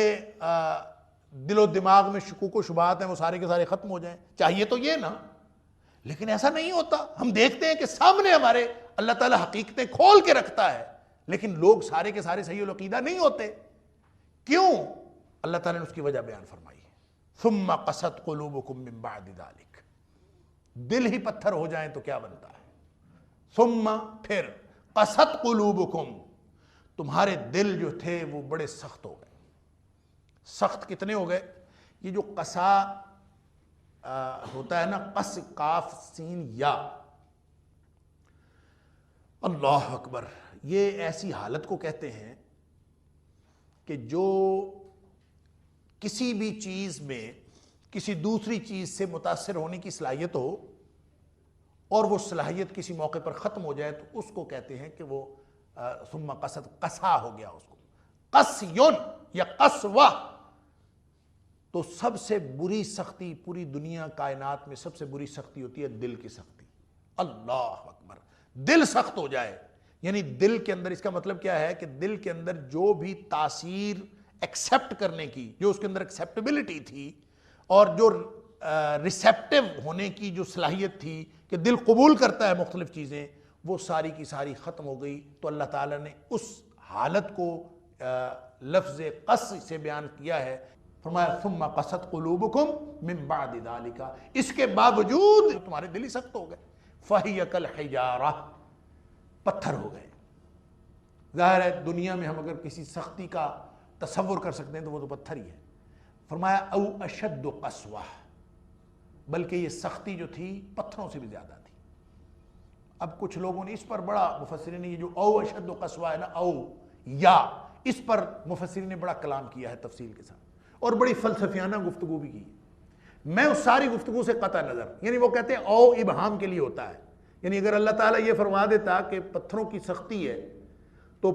یہ تو واضح ہے، ہر شخص کو سمجھ آ جاتی پتھر کیسے سخت ہوتے ہیں، لیکن یہ پھر فرمایا او اشد قسوہ، یا اس سے بھی زیادہ ہے، تو بات پھر مبہم ہو گئی، پتہ نہیں کتنی ہے سختی۔ مبہم نہیں ہوئی، یہ مبہم نہیں ہوئی، بلکہ یہ واضح ہوئی ہے۔ کیا واضح ہوئی ہے؟ کہ پتھر کی سختی سے بھی زیادہ سختی۔ کیا مطلب؟ اب ایک پتھر کا وظیفہ وجود ہے، ہر چیز کا ایک وظیفہ وجود ہوتا ہے، ہر وجود ایک خاص مقصد کے لیے پیدا ہوا ہے۔ جب کوئی بھی وجود اپنا مقصد پورا کر رہا ہے، اپنا وظیفہ وجود پورا کر رہا ہے، تو وہ اس جیسا کیسے ہو سکتا ہے جو اپنا وظیفہ وجود پورا نہیں کر رہا؟ پتھر کو اللہ تعالیٰ نے جو بھی صلاحیت دی ہے، پتھر اپنی صلاحیت کے مطابق اللہ کی بندگی کر رہا ہے، اور وہ جو اللہ تعالیٰ نے سورہ نور میں فرمایا کل قد علم صلاتہ و تسبیحہ، اللہ تعالیٰ نے ساری مخلوقات کو جو جو ڈیوٹی لگائی ہے نا، نماز پڑھنی ہے، تسبیح کرنی ہے، وہ ساری کی ساری وہ سب کر رہے ہیں، اور کوئی بھی اپنی اس وظیفہ وجود سے کوئی بھی انحراف نہیں کر رہا، لیکن انسان ہے تو اپنے وظیفہ سے انحراف کر رہا ہے۔ اور دوسری بات یہ ہے کہ سختی میں جس پتھر کا ہم ذکر کر رہے ہیں وہ ہے تو بظاہر بڑا سخت، لیکن جو ڈیوٹی اللہ تعالیٰ نے لگائی ہے وہاں پہ وہ بڑا نرم ہو جاتا ہے۔ جو ڈیوٹی اللہ نے اس کی لگائی ہے، اللہ اکبر۔ اللہ تعالیٰ قرآن میں فرماتا ہے کہ وَإِن مِّن شَيْءٍ إِلَّا يُسَبِّحُ بِحَمْدِهِ وَلَٰكِن لَّا تَفْقَهُونَ تَسْبِيحَهُمْ، اللہ اکبر۔ ہر چیز اللہ کی تسبیح بیان کرتی ہے، تمہیں نہیں سنائی دیتی،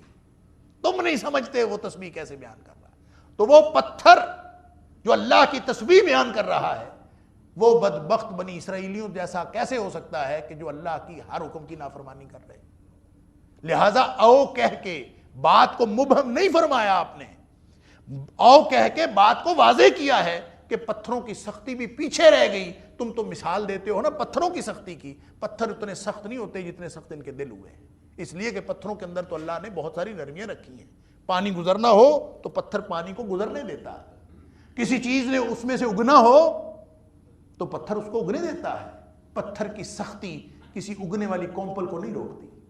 اور پتھر کی سختی کسی بہنے والے پانی کو اور کسی چشمے کو بھی نہیں روکتی۔ کیوں؟ اللہ نے جو اس کے ذمہ لگایا وہ اس وقت تو بڑا نرم ہو جاتا ہے۔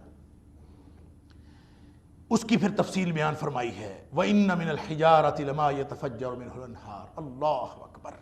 تم نے دیکھے نہیں پتھروں سے زیادہ سخت ہوئے ہیں یہ۔ پتھروں کی سختی ہو تو پتھر تو بیچارے اپنا کام کر رہے ہیں، اور انسان کا دل جو اپنا وظیفہ وجود ادا نہیں کر رہا، یعنی پتھر کی انسلٹ نہ کریں اس کے ساتھ ملا کے، او اشد قسوہ، بلکہ اس سے زیادہ یہ سخت ہوئے ہیں، پتھر اپنا کام کر رہے ہیں۔ وَإِنَّ، اس کی تفصیل بیان کی ہے وَإِنَّ مِنَ الْحِجَارَةِ، پتھروں میں سے کچھ تو ایسے ہیں لَمَا يَتَفَجَّرُ مِنْهُ الْأَنْهَارُ، جن میں سے نہریں نکل پڑتی ہیں، نہریں پھوٹ پڑتی ہیں، پانی چشمے پھوٹتے ہیں، اور کوئی اس کو روکتا نہیں ہے، اور درمیان میں پتھر رکاوٹ نہیں بنتا۔ وَإِنَّ مِنْهَا، اور کچھ پتھر تو ایسے ہیں لَمَا يَشَّقَّقُ فَيَخْرُجُ مِنْهُ الْمَاءُ، خود ہی پھٹ جاتے ہیں اور اس میں سے پانی نکل آتا ہے۔ اللہ، پتھروں کے اندر سے پانی نکل آتا ہے، پھٹتے ہیں۔ ظاہر ہے جس کو پھٹنے کا حکم ملا وہ پھٹ گیا، جس کو حکم ہوا کہ اس میں سے چشمہ پھوٹے وہ ویسے چشمہ پھوٹ پڑا۔ اللہ اکبر۔ وَإِنَّ مِنْهَا، اور کچھ تو ایسے ہیں لَمَا يَهْبِطُ مِنْ خَشْيَةِ اللَّهِ، جو اللہ کے خوف سے گر پڑتے ہیں۔ اس کا مطلب ہے کہ پتھروں کے اندر بھی اللہ کا خوف ہوتا ہے، انسان کے اندر نہیں ہوتا، پتھروں کے اندر ہوتا ہے۔ بہت سارے لوگوں کا خیال یہ ہے کہ یہ اللہ کریم نے جو بیان فرمایا ہے یہ مجازن ہے، حقیقتاً نہیں ہے۔ یہ پتھر اللہ کے خوف سے گر پڑتے ہیں، مجازی طور پر بات ہوئی ہے،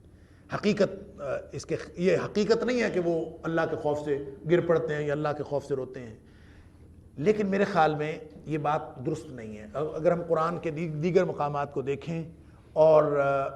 نبی پاک صلی اللہ علیہ وسلم کے فرامین کو دیکھیں تو بات یہ سمجھ میں آتی ہے کہ اللہ کریم نے یہاں پہ جو پتھروں کی خصوصیات بیان فرمائی ہیں یہ مجازی نہیں ہیں بلکہ حقیقی ہیں۔ ایسے ہوتا ہے، اللہ نے پتھروں کے اندر بھی احساس رکھا ہے، پتھروں کے اندر بھی اللہ نے ادراک رکھا ہے۔ اب پہلی بات تو یہ ہے کہ جن وجوہات کی بنیاد پر انسان کا دل سخت ہوتا ہے اور پتھروں کی سختی سے بھی آگے اللہ تعالیٰ نے ان کی کیفیت بیان فرمائی ہے، اس سے بچنے کے لیے ہمیں اللہ تعالیٰ نے شروع میں حکم فرما دیا۔ سورۃ الحدید کے اندر آتا ہے، اللہ اکبر، لوگوں کے اوپر ابھی یہ وقت نہیں آیا کہ ان کے دل دہل جائیں اللہ کے ذکر سے اور اللہ کی یاد سے، ان تخشع قلوبہم لذکر اللہ، اللہ کی یاد کے لیے ان کے دل تڑپ تڑپ جائیں، ابھی یہ وقت نہیں آیا۔ اگر یہ نہیں آیا اللہ کا قرآن سن کے وَنَازَلَ مِنَ الْحَقِّ، اور جو کچھ اللہ نے حق نازل کیا ہے، وَمَا نَازَلَ مِنَ الْحَقِّ، یہ سورۃ الحدید کی آیت نمبر 16 ہے، کہ اگر لوگوں کے اوپر ابھی بھی وقت نہیں آیا تو پھر ان کے دل کب نرم ہوں گے، کب ڈریں گے اللہ سے، پھر ساتھ فرمایا حوالہ یہی ہے وَلَا يَكُونُوا كَالَّذِينَ أُوتُوا الْكِتَابَ مِنْ قَبْلِ، یہ جو بدبخت اسرائیلی تھے نا ان جیسے نہ ہو جانا، جو تم سے پہلے آئے ان کو کتاب دی گئی، فَطَالَ عَلَيْهِمُ الْأَمَدُ، ان کے اوپر ایک لمبا عرصہ گزرا، لمبی مدت گزری، لیکن اس کے باوجود فَقَسَتْ قُلُوبُهُمْ، ان کے دل سخت ہو گئے، وہی قَسَتْ قُلُوبُهُمْ، ان کے دل سخت ہو گئے، کثیر منہم فاسقون، وجہ بتائی جا رہی ہے، سمجھ لیجئے کہ دل سخت صرف ذبح بقر کا واقعہ دیکھ کر ایمان نہ لانے سے نہیں ہوتے، دل سخت کہاں کہاں ہوتے ہیں؟ فرمایا وَكَثِيرٌ مِّنْهُمْ فَاسِقُونَ، ہر جو فسق کرنے والا ہے اس کا دل سخت ہو جاتا ہے۔ لہذا اگر کسی شخص نے ان دل کی سختیوں سے بچنا ہے، اللہ اکبر، دل کا ہی تو سارا معاملہ ہے، اللہ اکبر، یعنی دو موضوعات اکٹھے چل رہے ہیں، مجھے سمجھ نہیں آ رہی کہ میں اس کو پہلے کمپلیٹ کروں یا اس کو پہلے کمپلیٹ کروں۔ یعنی ایک اندازہ فرمائیے، ایک وہ سختی ہے پتھروں کی اور ہم اس کو سختی سمجھتے ہیں، حالانکہ وہ سختی نہیں ہے، وہ تو نرمی ہے۔ پتھر تو بیچارے وہ اللہ کی اطاعت میں نرم ترین مخلوق ہیں، جو کوئی حکم اللہ تعالیٰ نے ان کو دیا ہے وہ تو کر رہے ہیں، اور ایک طرف انسان ہے کہ بظاہر بڑا نرم محسوس ہوتا ہے، اللہ تعالیٰ فرماتا ہے اس کی سختی اس سے بھی بڑی ہوئی ہے، او اشد قسوہ، اس لیے کہ پتھروں کی سختی جو ہے وہ اللہ کے حکم سے مینج ہو جاتی ہے، یہ جو بے ایمان اور فاسق لوگ ہوتے ہیں ان کی سختی مینج نہیں ہوتی۔ لہٰذا ایک بات تو یہ سمجھ لیجئے کہ سختی اس طرح سے بڑھتی چلی جاتی ہے، انسان کا دل سخت ہوتا چلا جاتا ہے، کس سے؟ فسق سے۔ فسق کیا ہے یہ میں پہلے آپ کو بتا چکا ہوں کہ فسق ہے اللہ کی اطاعت سے نکل جانے کی حالت کا نام، اور وہ ادنا درجے کا فسق بھی ہو سکتا ہے، وہ انتہائی آخری درجے کا فسق بھی ہو سکتا ہے۔ جو تھوڑا اللہ کی اطاعت سے نکلا ہو وہ چھوٹا فاسق ہے، جو بہت زیادہ نکل گیا ہو وہ بہت بڑا فاسق ہے۔ لہٰذا ان کے اکثر تھے ہی فاسق، اس وجہ سے ان کے جو دل تھے فقست قلوبہم وَكَثِيرٌ مِّنْهُمْ فَاسِقُونَ، اس لیے کہ ان میں سے اکثریت تھی ہی فاسقوں میں سے، اس لیے ان کے دل سخت ہوئے۔ اب اگر کوئی شخص اس دل کی سختی سے بچنا چاہتا ہے تو اس کے لیے سب سے پہلا کام یہ ہے کہ وہ فسق کے کام چھوڑ دے، ہر وہ کام فسق ہے جو اللہ اور اس کے رسول صلی اللہ علیہ وسلم کی اطاعت کے خلاف ہے۔ ادنا بات بھی فسق ہوگی، چھوٹا حکم نہ ماننا بھی فسق ہے، اور بڑا حکم بھی نہ ماننا فسق ہے۔ جتنا جس درجے کا کوئی کام کرے گا اتنے درجے کا اس کے دل کے اندر سختی آئے گی۔ وہ حدیثیں آپ سن چکے ہیں کہ نبی کریم صلی اللہ علیہ وسلم نے فرمایا ایک برائی جب کوئی شخص کرتا ہے نا تو اس کے دل کے اوپر سیاہ داغ لگ جاتا ہے، ایک عدم اطاعت اور ایک نافرمانی کا کام کرنے سے دل پر سیاہ داغ لگ جاتا ہے۔ اگر پھر کیا پھر ایک اور داغ لگ گیا، پھر کیا پھر اور داغ لگ گیا، کرتے کرتے پورا دل سیاہ ہو جاتا ہے۔ اور نبی کریم صلی اللہ علیہ وسلم نے فرمایا یہی وہ زنگ ہے دلوں کے اوپر لگ جاتا ہے، پھر نہ کوئی نصیحت کا کرنٹ پاس ہوتا ہے، نہ اندر چیز جاتی ہے نہ کوئی باہر آتی ہے، بالکل وہ خراب ہو جاتا ہے۔ 3 جمعے اگر کوئی شخص، کوئی مرد 3 جمعے لگاتار قضا کر دیتا ہے بغیر کسی وجہ کے، وہ ضائع کر دیتا ہے، 3 جمعے میں حاضر نہیں ہوتا، فرمایا اس کا پورا دل سیاہ ہو جاتا ہے، پورا دل سخت ہو جاتا ہے۔ دلوں کی سختی اللہ کی نافرمانی سے۔ ایک حدیث میں آتا ہے اور یہ بڑی ہی اہم حدیث ہے، بڑے بڑے فسق، بڑے بڑے گناہ، اللہ کے واجبات کو پورا نہ کرنا اور اللہ تعالیٰ کے جو ممنوع کردہ چیزیں ہیں ان میں ان کا ارتکاب کرنا اور ان میں ملوث ہونا، یہ اصل تو بڑے بڑے گناہ وہ ہیں جس سے انسان کا دل سخت ہوتا ہے، اور انسان کا دل سخت ہوتا ہے تو ظاہر سارا جسم خراب ہو جاتا ہے۔ وہ تو نبی کریم صلی اللہ علیہ وسلم نے فرمایا جسم کے اندر ایک ایسا لوتھڑا ہے جو خراب ہو جائے تو سارا جسم خراب ہو جاتا ہے، اور وہ لوتھڑا صحیح ہو جائے تو سارا جسم ٹھیک ہو جاتا ہے۔ الا وہی القلب، اور وہ لوتھڑا انسان کا دل ہے۔ اب دل کو بچانا ہے، بچانے کے لیے ایک ہی راستہ ہے، اور وہ ہے اللہ اور اس کے رسول صلی اللہ علیہ وسلم کی فرما برداری۔ اور جہاں تک بات ہے چھوٹے چھوٹے فسق کی، تو وہ بھی سارے کا سارا یہی کام کرتا ہے کہ انسان کے دل کو سخت کرتا ہے۔ نبی پاک صلی اللہ علیہ وسلم نے فرمایا لا تکثر الکلام بغیر ذکر اللہ، یہ جو گپے مارتے ہیں نا، محفلیں لگتی ہیں، بڑی بڑی لمبی گپ لگتی ہیں، درمیان میں اللہ کا ذکر کوئی نہیں ہوتا، کوئی ایسی بات اللہ رسول کی نہیں ہوتی. فرمایا یہ سب سے زیادہ دل کی سختی اس وجہ سے ہوتی ہے، ہر چیز ہی دل پر اثر ڈالتی ہے. یعنی انسان کے ہاتھوں کا، قدموں کا، نگاہوں کا، ہر چیز کا، کانوں کا، سماعتوں کا، سب کا کیا ہوا ہر عمل دل پر اثر ڈالتا ہے. لیکن جو سب سے زیادہ دل پر اثر ڈالتا ہے نا، وہ زبان کا عمل ڈالتا ہے. ہر چیز کی، اگر آپ نے کسی یعنی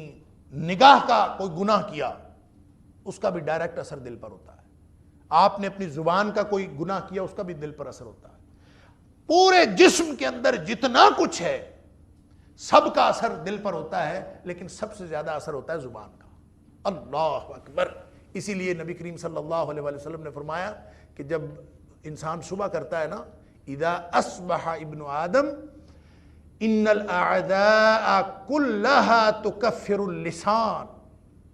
جب صبح ہوتی ہے نا تو انسان کے سارے اعضاء زبان کی منتیں کرتے ہیں. تکفر اللسان،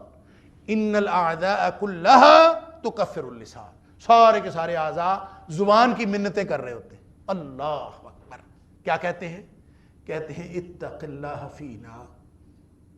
ہمارے بارے میں تو اللہ سے ڈرتی رہنا. زبان کو کہتے ہیں سارا جسم. اس کی وجہ کیا ہے کہ سارے جسم کی استقامت، سارے جسم کی بھلائی، سارے جسم کی خرابی، اس سب کا انحصار اسی زبان پر ہے. اس لیے منتیں کرتے ہیں. ان الاعداء كلها تكفر اللسان، سارے منتیں کر رہے ہوتے ہیں. اس کو کہتے ہیں اتق اللہ فینا، ہمارے بارے میں اللہ سے ڈرتی رہنا. اور پھر ساتھ کہتے ہیں کہ مسئلہ اصل میں یہ ہے فَإِنِ اسْتَقَمْتَ اسْتَقَمْنَا، تو سیدھی رہی تو ہم بھی سیدھے رہیں گے. وَإِنِ اعْوَجَجْتَ، اگر تو خراب ہو گئی اور ٹیڑھی ہو گئی، اعْوَجَجْنَا، تو ہمارے پلے کیا ہے، ہم بھی سارے کے سارے ٹیڑھے ہو جائیں. ڈائریکٹ اثر جو پڑتا ہے وہ زبان کا پڑتا ہے. اللہ. اس لیے نبی کریم صلی اللہ علیہ وسلم نے فرمایا تھا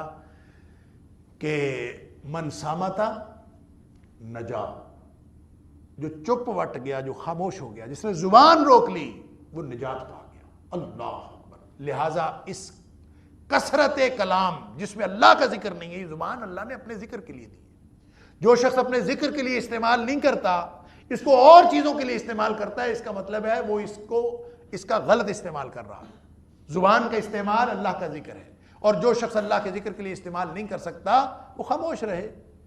اس لیے فرمایا تھا فَلْيَقُلْ خَيْرًا أَوْ لِيَصْمُتْ، یا تو اچھی بات زبان سے نکالی، چپ کر جائے. کم از کم بری باتوں سے چپ کرنا بہت بڑی نیکی ہے،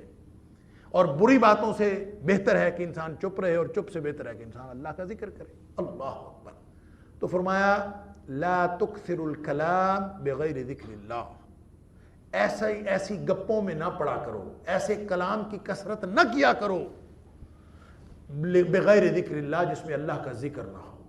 کیوں؟ اس لیے یہ ترمذی شریف کی روایت ہے، اس لیے کہ ان کثرت الکلام بغیر ذکر اللہ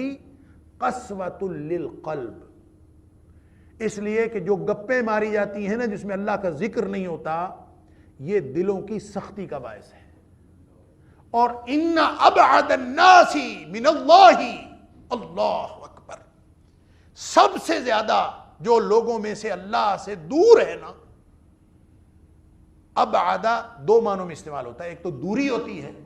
اور دوری بھی اللہ کی رحمت سے، اور اللہ کی رحمت سے جو دوری کی حالت ہے اس کو لعنت کہتے ہیں.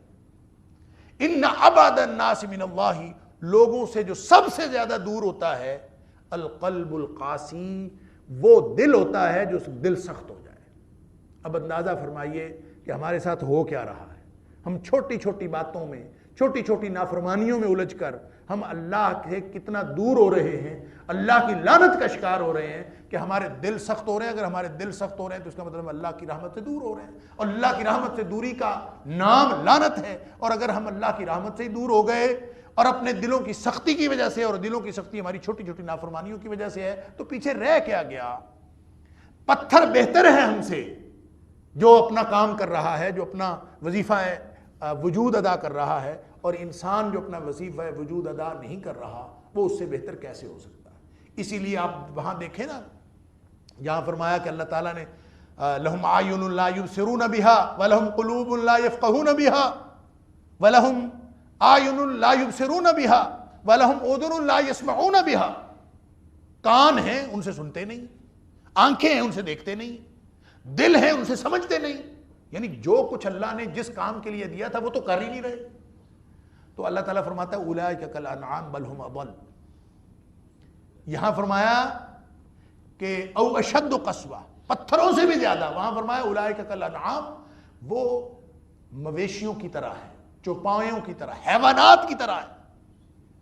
بلکہ فرمایا بل هم اضل، اس سے بھی گئے گزرے ہیں. اس کی وجہ بھی یہی ہے کہ جانور بیچارے تو اپنا وظیفہ وجود ادا کر رہے ہیں، اور انسان جس کو دل، دماغ، تفکر، تدبر کی قوت ملی ہے،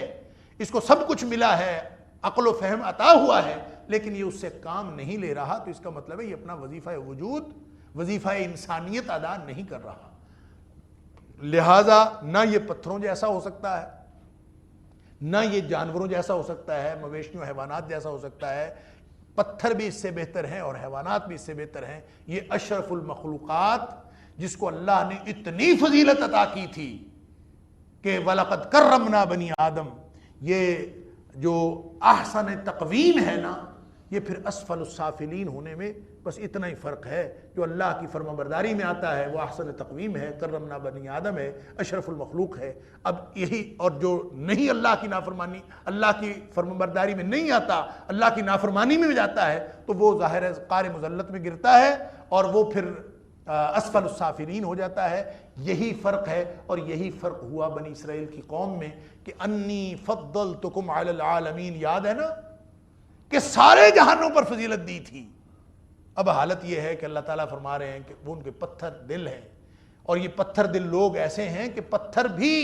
ان کی سختی بھی کم ہے اور ان کی سختی زیادہ ہے. اب آئیے اس دوسرے موضوع کی طرف جو میں نے چھوڑا تھا کہ پتھروں کی سختی مجازی ہے، پتھروں کی نرمی مجازی ہے. پتھروں میں سے پانی نکلنا یا ان کا اللہ کے خوف سے گرنا، کیا یہ مجازن اللہ کریم نے بیان فرمایا ہے یا اس کا تعلق حقیقت کے ساتھ؟ قرآن پاک میں اللہ تعالیٰ نے ایک تو یہی جو آیت ہے کہ ام من شیء الا یسبح بحمدہ ولکن لا تفقہون تسبیحہم، سورہ بنی اسرائیل کی آیت نمبر 44 ہے کہ ہر چیز اللہ کی تسبیح بیان کرتی ہے. سورہ نور کی وہ آیت کل قد علم صلاتہ وتسبیحہ، کہ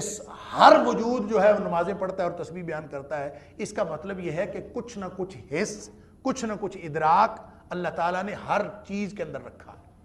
اور پتھروں کے اندر بھی اللہ تعالیٰ نے رکھا. پھر سورہ احزاب کی وہ آیت نمبر 72 ہے غالباً، جس میں اللہ تعالیٰ نے فرمایا کہ انا عرضنا الامانۃ علی السماوات والارض والجبال، پہاڑوں پر، پتھروں پر اللہ تعالیٰ نے یہ امانت پیش کی. فابین ان یحملنها واشفقن منها، انہوں نے انکار کر دیا کہ ہم نے نہیں اٹھانا. واشفقن منها، ڈر گئے اس سے. تو اس کا مطلب ہے یہ حقیقی خوف ہے. انہوں نے باقاعدہ اللہ تعالیٰ نے جب ذکر کیا ہے اور اس میں کوئی مجاز کی بات نہیں ہے، ڈر گئے. پھر اللہ تعالیٰ نے یہ بھی فرمایا لو انزلنا هذا القرآن على جبل، پہاڑ پر اگر ہم یہ قرآن نازل کرتے تو وہ بھی پھٹ جاتا. اللہ اکبر. اور وہ اس کو برداشت نہ کر پاتا. اور پھر اس طرح سے مختلف جو قرآن پاک کی دیگر آیات میں ہیں جس میں اللہ تعالیٰ نے بلایا، وہ سارے بھاگے دوڑے چلے آئے، اللہ تعالیٰ کی اطاعت میں آئے. ساری مخلوقات اللہ تعالیٰ کی اطاعت کر رہی ہیں. تو اس کا مطلب ہے پتھر بھی اللہ کی اطاعت کر رہے ہیں، اور اس اطاعت میں کچھ نہ کچھ ادراک ان میں موجود ہے. پھر نبی کریم صلی اللہ علیہ وآلہ وسلم کے مختلف واقعات سے آپ کو کچھ ارشادات سے بھی یہ ملتے ہیں اشارے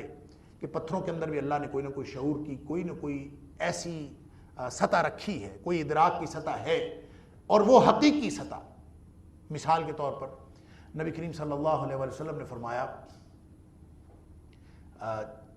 احد پہاڑ کو دیکھ کر آپ اکثر فرمایا کرتے ھذا جبل، یہ پہاڑ ہے، ویسے تو پتھر ہے لیکن یہ ایسا پہاڑ ہے کہ یحبنا ونحبہ، یہ ہم سے پیار کرتا ہے، ہم اس سے پیار کرتے ہیں. اس کا مطلب ہے پتھر کے اندر پیار ہے، پتھر پیار کرتا ہے. اسی طرح مسلم شریف کی حدیث ہے کہ نبی کریم صلی اللہ علیہ وسلم نے بیان فرمایا، ایک دفعہ ذکر ہوا ایسے ہی پتھروں کا، تو آپ نے فرمایا کہ میں مکے کے اس پتھر کو جانتا ہوں انی لعارف حجرا بمکہ، میں مکے کے اس پتھر کو جانتا ہوں، کان یسلم علیہ، جو نبوت سے پہلے مجھے سلام کیا کرتا تھا۔ فرمایا میں اس کو پہچانتا ہوں کہ جو پتھر مجھے نبوت سے پہلے بھی سلام کیا کرتا تھا، تو اگر پتھر نبی کریم صلی اللہ علیہ وسلم کو سلام کرتا تھا تو اس میں کوئی شعور یا ادراک کی کوئی نہ کوئی سطح تو موجود تھی۔ اللہ اکبر۔ اسی طرح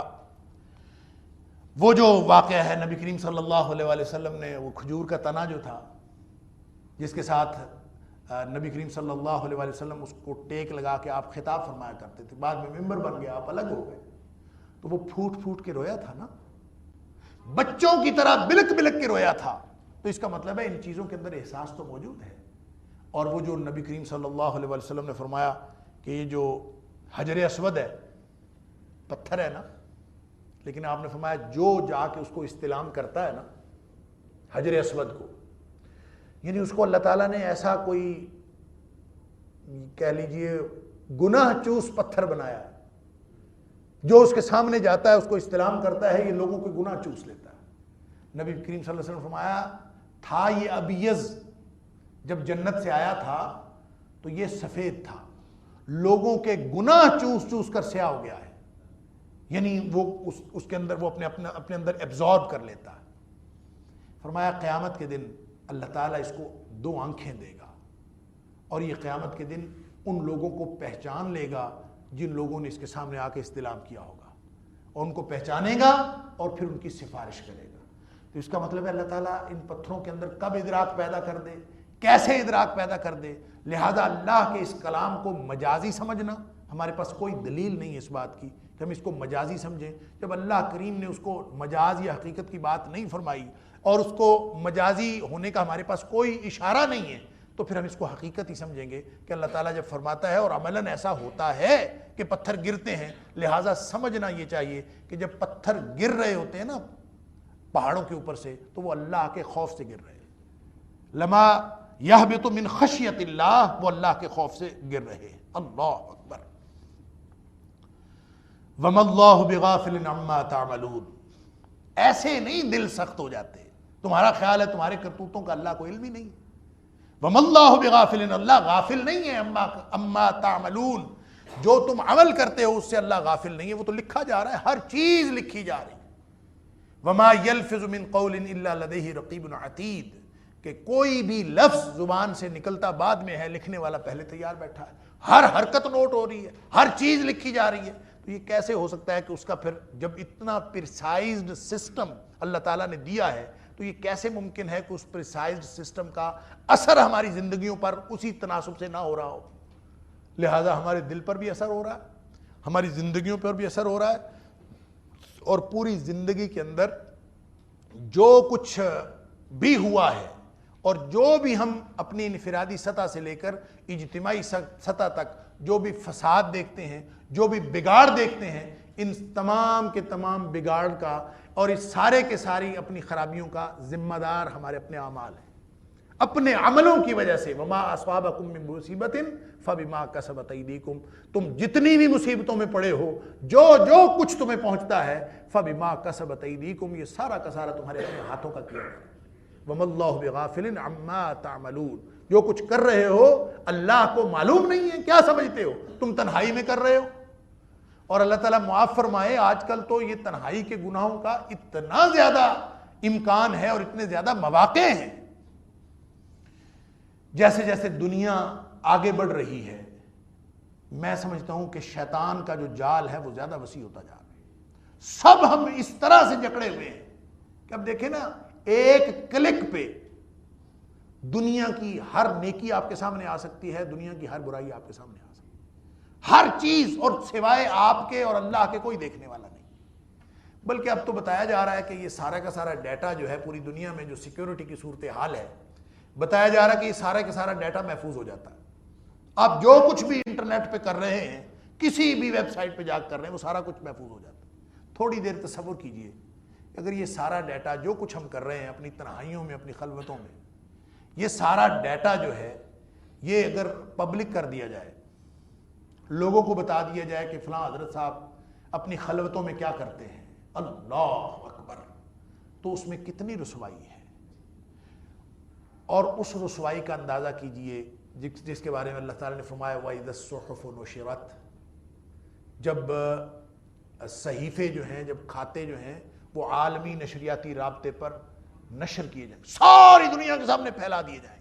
سب دنیا کو دکھایا جائے، تو اس سے بچنے کے لیے ابھی اعمال درست کرنے کی ضرورت ہے۔ وَمَا اللَّهُ بِغَافِلٍ عَمَّا تَعْمَلُونَ، تمہارے اعمال سے اللہ غافل نہیں ہے۔ تمہاری زندگیاں اگر خراب ہو رہی ہیں، تمہارے دل اگر سخت ہوئے ہیں، تمہارے سارے معاملات اگر خراب ہوئے ہیں، تو اس خرابی کا ذمہ دار کوئی اور نہیں ہے، تم خود ذمہ دار ہو کہ تم نے اپنے اعمال کی درستگی نہیں کی۔ اَفَتَطْمَعُونَ أَن يُؤْمِنُوا لَكُمْ، دیکھیں یہ درمیان میں کچھ ایسی باتیں اللہ تعالیٰ بیان فرما دیتا ہے، بات تو ہو رہی ہے، اس مین کانٹیکسٹ کیا چل رہا ہے، مین تناظر اور سیاق و سباق کیا چل رہا ہے، بنی اسرائیل کی خرابیاں بیان کی جا رہی ہیں۔ بنی اسرائیل کی خرابیوں کے درمیان میں عقیدے کی بات بھی آ جاتی ہے، جیسا کہ وہ احیاء موتا کا مسئلہ کہ اللہ تعالیٰ کذالک یحیی اللہ الموتا، اللہ تعالیٰ اس طرح زندہ کرے گا، حالانکہ یہ کانٹیکسٹ بالکل مختلف ہے، سیاق و سباق تو بنی اسرائیل کا چل رہا ہے، لیکن عقیدے کی بات ساتھ ساتھ سمجھائی جا رہی ہے۔ بلکہ مفسرین نے لکھا ہے کہ قرآن پاک میں 5 مقامات، یہ سورہ بقرہ کے اندر 5 مقامات ایسے ہیں جو اگرچہ تناظر کوئی اور چل رہا ہے، تو اللہ تعالیٰ نے یہ فکر آخرت دلانے کے لیے اور آخرت کا عقیدہ واضح کرنے کے لیے 5 آیات کے اندر، سورہ بقرہ کی 5 آیات کے اندر اللہ کریم نے اس کو واضح کیا ہے کہ اللہ تعالیٰ اس طرح سے مردوں کو زندہ کرے گا تاکہ لوگوں کا عقیدہ آخرت صحیح ہو جائے۔ عقیدے کی بات بھی چل رہی ہے، عمل کی بات بھی چل رہی ہے، لیکن مین فوکس وہی ہے بنی اسرائیل کی۔ اور وہ 5 آیات، ایک تو سورہ بقرہ کی آیت نمبر 56 ہے جو اس سے پیچھے گزر گئی، ثم بعثناکم من بعد موتکم لعلکم تشکرون، پھر یہ آیت نمبر 73 ہے جو اس وقت ہم پڑھ رہے ہیں، کذالک یحیی اللہ الموتا، کہ اس طرح اللہ تعالیٰ زندہ کرے گا۔ پھر اس کے بعد آیت نمبر 243 ہے جہاں پہ فرمایا تھا، کہا گیا ان کو کہ موتو ثم احیاہم، پھر اللہ تعالیٰ نے ان کو زندہ کر دیا، وہاں بھی فکر آخرت دلائی گئی ہے اور یہ بتایا گیا ہے کہ بعث بعد الموت ہوگا۔ پھر آیت نمبر 259 جس میں حضرت عزیر علیہ السلام کا ذکر ہے، اللہ تعالیٰ نے نام لیے بغیر،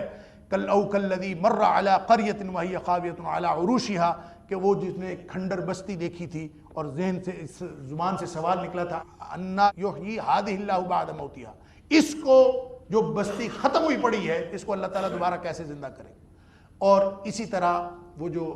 اس کے ساتھ ہی متصل 260 نمبر آیت جو جس میں حضرت ابراہیم علیہ السلام نے کہا تھا، رب ارنی کیف تحیی الموتى، اللہ مجھے دکھا کیسے تو مردوں کو زندہ کرے گا۔ تو یہ 5 مقامات ایسے ہیں جہاں اللہ تعالیٰ نے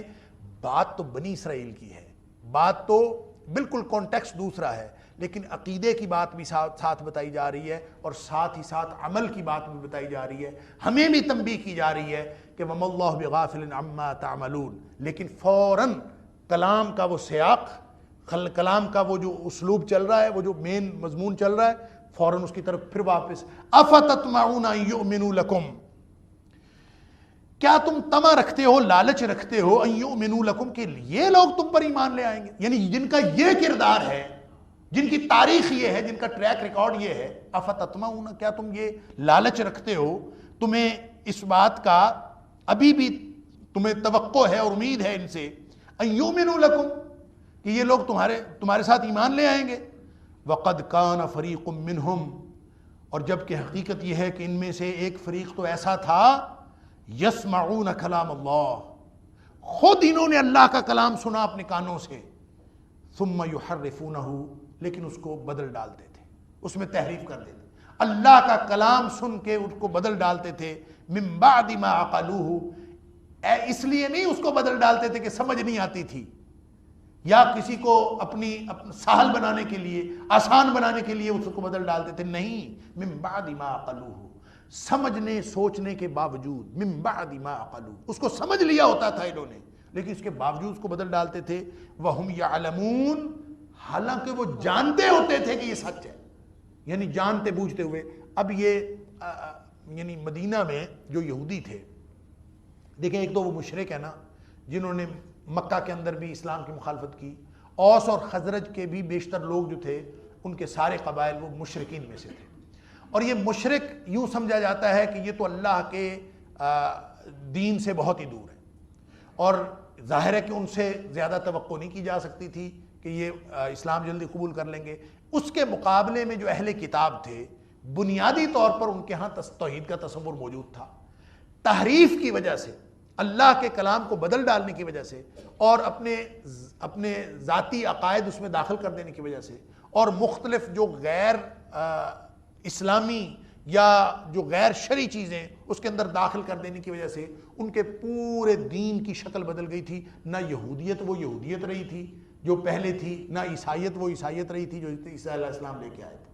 حالانکہ حضرت عیسیٰ علیہ السلام کا دین بھی اسلام تھا، حضرت موسیٰ علیہ السلام کا دین بھی اسلام تھا. اب نہ یہودیت کے اندر، اس کے اندر بھی بے شمار تحریفیں، اس کے اندر بھی بے شمار تحریفیں، لیکن چونکہ یہ اہل کتاب تھے، حضرت موسیٰ علیہ السلام کو، حضرت عیسیٰ علیہ السلام کو مانتے تھے، اور اس لیے مسلمانوں کو یہ زیادہ توقع تھی کہ یہ جلدی ہی مان لے آئیں گے. ان کے سامنے جب ہم قرآن پیش کریں گے تو ان کی تورات میں اور ان کی انجیل میں تو بشارتیں موجود ہیں،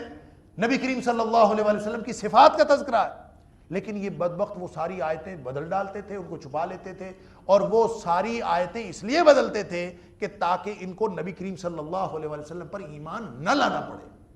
اور وہ یہاں اسی تحریف کی طرف اشارہ ہے. تو اللہ تعالیٰ فرماتے ہیں اب یہاں پہ اصل میں یہود کے کئی گروہ ہیں، کچھ پڑھے لکھے ہوتے ہیں، کوئی ان پڑھ ہوتے ہیں، ہر معاشرے میں کئی گروہ ہوتے ہیں. یہاں ان کی قسمیں بھی بیان ہوئی ہیں، اگلی آیات کے اندر ان کا ذکر ہوگا کہ مختلف قسم کے لوگ ہیں. تو ان سے تم توقع رکھتے ہو کہ یہ بھی مومن ہو جائیں گے جنہوں نے خود کلام کو بدل ڈالا، تورات بدل دی، انجیل کے اندر تحریف کر دی، اللہ کے کلام کو بدل ڈالا. من بعد ما قالوہ، سمجھ گئے تھے ساری بات، وہم یعلمون، جانتے بھی تھے. جیسے حضرت صفیہ رضی اللہ تعالیٰ عنہ ام المومنین، ان کا جو بیان ہے، وہ حیی بن اخطب کی بیٹی تھی جو یہودیوں کا ایک سردار تھا. انہوں نے اپنے باپ اور اپنے چچا کی جو گفتگو بیان کی کہ میں نے خود سنی جب نبی کریم صلی اللہ علیہ وسلم مدینہ طیبہ تشریف لے آئے، تو اس کے بعد جب انہوں نے ملاقات کی تو ملاقات کر کے واپس آئے. اب یہ حضرت صفیہ کے والد اور ان کے چچا آپس میں گفتگو کر رہے ہیں. صفیہ فرماتی میں نے خود سنی. وہ پوچھ رہے تھے ہاں بھائی مل کے آئے ہو بتاؤ تو کیا پتہ چلا؟ ان کا پتہ چلا کہ یہ وہی ہے، نہیں جس کا ہم انتظار کر رہے تھے وہی. ان کے ساری نشانیاں موجود ہیں، پکی بات ہے وہی. کہتے ہیں کہ جب یوں نشانیاں ڈسکس ہو گئیں اور یہ تقریباً دونوں کا طے ہو گیا کہ یہ وہی ہے، اور یقین ہے کہ وہی جس کا ذکر تورات میں، جس کا ذکر انجیل کے اندر جو بشارتیں آتی رہیں. نبی کریم صلی اللہ علیہ وسلم کے بیان سے لگتا ہے کہ ہر نبی کریم صلی اللہ علیہ وسلم کی آمد کی بشارت دیتا تھا، ہر نبی دیتا تھا. اس کی وجہ یہ ہے کہ نبی پاک صلی اللہ علیہ وسلم فرمایا وَكَانَ آخِرُ مَنْ بَشَّرَ بِي، جس شخص نے سب سے آخر پر میری بشارت دی ہے نا، عیسیٰ بن مریم، حضرت عیسیٰ بن مریم ہے. تو اس لیے کہ نبی کریم صلی اللہ علیہ وسلم سے پہلے عیسیٰ بن مریم ہی تھے نبی آخری، اور اس سے پہلے کے سارے انبیاء. جب کان آخر من بشر بھی ہے، سب سے آخری جس نے میری بشارت دی، تو اس کا مطلب ہے سارے نبی بشارت دیتے ہیں. لہذا ان لوگوں کو اہل کتاب کو معلوم تھا، اس لیے مسلمان ان سے توقع رکھتے تھے کہ شاید یہ جلدی ایمان لے آئیں گے. اللہ تعالیٰ فرما رہا ہے کہ اس سے توقع رکھتے ہو جنہوں نے خود اپنی کلام، جو اللہ کا کلام ان کو ملا تھا، اس کو بدل کے رکھ دیا. حالانکہ سمجھ بھی گئے قد کان فریق منہم، اس میں ایک فریق تو ایسا ہے، یہ پڑھے لکھے ہیں علماء ان کے، جو جانتے ہیں ساری بات، یسمعون کلام اللہ، اللہ کا کلام سنا، ثم یحرفونہ، اس میں سے جو سوٹ کرتا تھا رکھ لیا، جو نہیں سوٹ کرتا اس کو بدل ڈالا. اور یہ تحریف دو طرح کی ہوتی ہے، ایک تحریف ہوتی ہے معنوی، ایک ہوتی ہے لفظی تحریف. معنی میں تحریف کرتے نہیں جی اس سے مراد یہ نہیں تھا، اس سے مراد اور تھا، تو یہ بھی تحریف ہے. آپ اس سے تعویل کرتے جائیں. ایک ہوتی ہے تفسیر، ایک ہوتی ہے تعویل. تفسیر کا مطلب ہوتا ہے کسی چیز کو کھول کے بیان کرنا، فسر یفسر، کسی کو کھول دینا، واضح کرنا. تعویل یہ ہوتا ہے کہ کسی ایک بات پر محمول کرنا کہ چند مفاہیم کسی چیز سے نکل سکتے ہیں، ان مفاہیم میں سے کوئی ایک آپ متعین کر لیں کہ میں تو بھائی اس کو مانوں گا، کسی دوسرے کو میں نہیں مانوں. تو باقی ساری باتوں کو چھوڑ کر کسی ایک بات کو اپنی مرضی سے اپنے مفاد کی خاطر مان لینا یا کسی بھی دلیل کی بنیاد پر مان لینا، اس کو تعویل کہتے ہیں. اور تعویل ایسی باتوں کی کرنا جن کو اللہ نے مشتبہ رکھا ہے، جو متشابہات قرآنی میں سے ہیں، ان میں تعویل کرنا کائنات کا سب سے بڑا جرم ہے. اور اس کا ذکر اللہ تعالیٰ نے سورہ آل عمران میں کیا ہے، منہ آیات محکمات. تمہارا تعلق محکم آیات کے ساتھ ہے جس میں اللہ حکم دیتا ہے یہ کرو یہ نہ کرو، بات ختم ہوئی، وہ کرو۔ جب اس کو بھی بدل ڈالنا ہو، اس کا مطلب یہ ہے کہ یہ محکم آیات کو بھی بدل ڈال دیتے۔ متشابہ میں تعویل کرنا تو بالکل ادنا بات ہے، اور وَأُخَرُ متشابہات، اور دوسری قسم کی آیات متشابہ آیات ہیں۔ فَأَمَّا الَّذِينَ فِي قُلُوبِهِمْ زَيْغٌ، جن کے دلوں میں ٹیڑھ اور کجی ہے، فَيَتَّبِعُونَ مَا تَشَابَهَ مِنْهُ ابْتِغَاءَ الْفِتْنَةِ وَابْتِغَاءَ تَأْوِيلِهِ، جن کے دلوں میں ٹیڑھ اور کجی ہے وہ اس کے اس مفہوم کے پیچھے دوڑتے ہیں کہ یہ فلاں بات کا مطلب یہ ہے، فلاں بات کا مطلب یہ ہے۔ اصل ان کا جو نیت ہوتی ہے، جو ان کا ارادہ ہوتا ہے، یا تو فتنہ پھیلانے کا ارادہ ہوتا ہے، یا پھر تعویل کر کے اپنی مرضی کا مطلب نکالنے کا ارادہ ہوتا ہے۔ اس کے علاوہ کوئی ارادہ ان کا نہیں ہوتا۔ قرآن میں نکتہ آفرینیاں وہی لوگ کرتے ہیں، وگرنہ نکتہ آفرینیاں کرنے کی ضرورت ہی نہیں ہے۔ قرآن سیدھا سیدھا کہہ رہا ہے یہ کرو وہ نہ کرو۔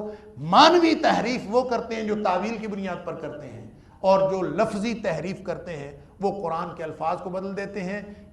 اللہ تعالیٰ یہودیوں اور عیسائیوں کی بات فرما رہا ہے کہ انہوں نے تحریف کلام کیا، سورہ نساء کے اندر اس کا ذکر ہے، پھر آگے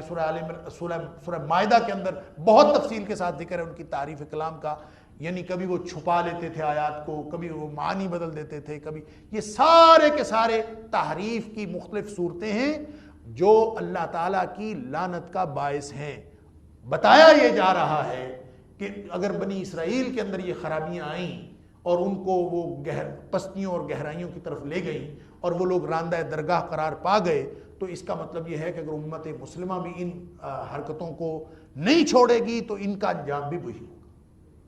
اب سے مراد، ابن سے مراد، یعنی روایات میں آتا ہے کہ یہ جو اللہ کا بیٹا قرار دیتے تھے نا، لفظ ابن اور لفظ اب، یہ عبرانی زبان میں بیٹے کے لیے بھی ابن آتا تھا، غلام کے لیے بھی ابن آتا تھا۔ اسی طرح اب جو ہے وہ باپ کے لیے بھی آتا تھا، آقا کے لیے، قائد کے لیے بھی آتا تھا۔ لہذا انہوں نے جو حضرت عیسیٰ علیہ السلام کو اللہ کا بیٹا قرار دیا، اس میں لفظ ابن کا مسئلہ، اللہ کا غلام اور اللہ کا بیٹا۔ جہاں غلام مراد لیا جانا چاہیے تھا وہاں بیٹا مراد لے لیا اور کہا کہ یہ تو اللہ کا بیٹا ہے، اور پھر اس کو حقیقی بیٹا قرار دے دیا، اور پھر اس کے اندر بہت ساری تعویلیں کر کے اس کو الوہیت کے اندر شامل کر لیا۔ تو یہ بنیاد مانوی تحریف ہے۔ پھر اسی طرح لفظی تحریف ہے، اور یہ مثالیں ہمیں آج کل قرآن پاک کے حوالے سے ملتی ہیں کہ قرآن کسی اور چیز کے بارے میں بات کر رہا ہوتا ہے، ہم اس میں سے اپنی مرضی کا مفہوم نکال رہے ہوتے ہیں۔ قرآن کی کسی آیت کو کہیں اور منطبق کر کے ہم اس میں سے اپنی مرضی کا مفہوم نکال رہے ہوتے ہیں، تو یہ مانوی تحریف ہوتی ہے۔ وَإِذَا لَقُوا الَّذِينَ آمَنُوا، یہ اب اسی گروہ کا بیان ہو رہا ہے کہ کچھ لوگ ایسے ہیں کہ جب وہ مومنوں کو ملتے ہیں تو قالوا آمنا، یعنی یہ پڑھے لکھے لوگ ہیں، گویا ان کو سب معلوم ہے، وہ تورات جانتے ہیں، انجیل جانتے ہیں، قرآن کو سمجھتے ہیں، نبی کریم صلی اللہ علیہ وسلم کے مقام کو سمجھتے ہیں، آپ کو پہچانتے ہیں، لہٰذا جب وہ مومنوں سے ملتے ہیں، اہل ایمان سے ملتے ہیں، قالوا آمنا، تو کہتے ہیں کہ ہم مومن ہیں۔ تو اس کا مطلب ہے منافقین صرف اہل ایمان میں سے نہیں تھے، یہودیوں میں سے بھی کچھ منافق تھے جو ادھر کوئی اور بات کرتے تھے اور اپنے گروپ میں جا کے بات کچھ اور کرتے تھے۔ یہ غالباً انہی کا ذکر ہے۔ جب وہ اہل ایمان سے ان کی ملاقات ہوتی، قالوا آمنا، تو کہتے تھے ہم مومن ہیں۔ وَإِذَا خَلَا بَعْضُهُمْ إِلَىٰ بَعْضٍ، اور جب ایک خلوت میں ہوتا تھا کوئی ایک دوسرے کے ساتھ، یعنی جب وہ آپس میں ہوتے تھے، قالوا، تو یہ آپس میں کہتے تھے أَتُحَدِّثُونَهُمْ بِمَا فَتَحَ اللَّهُ عَلَيْكُمْ، ہر چیز جاننے کے باوجود پھر بھی مخالفت پر ڈٹے ہوئے تھے۔ تو ظاہر ہے کوئی نہ کوئی بات ایسی نکل جاتی تھی نا، جب وہ مومنوں کے پاس، اہل ایمان کے پاس بیٹھتے تھے تو ان کو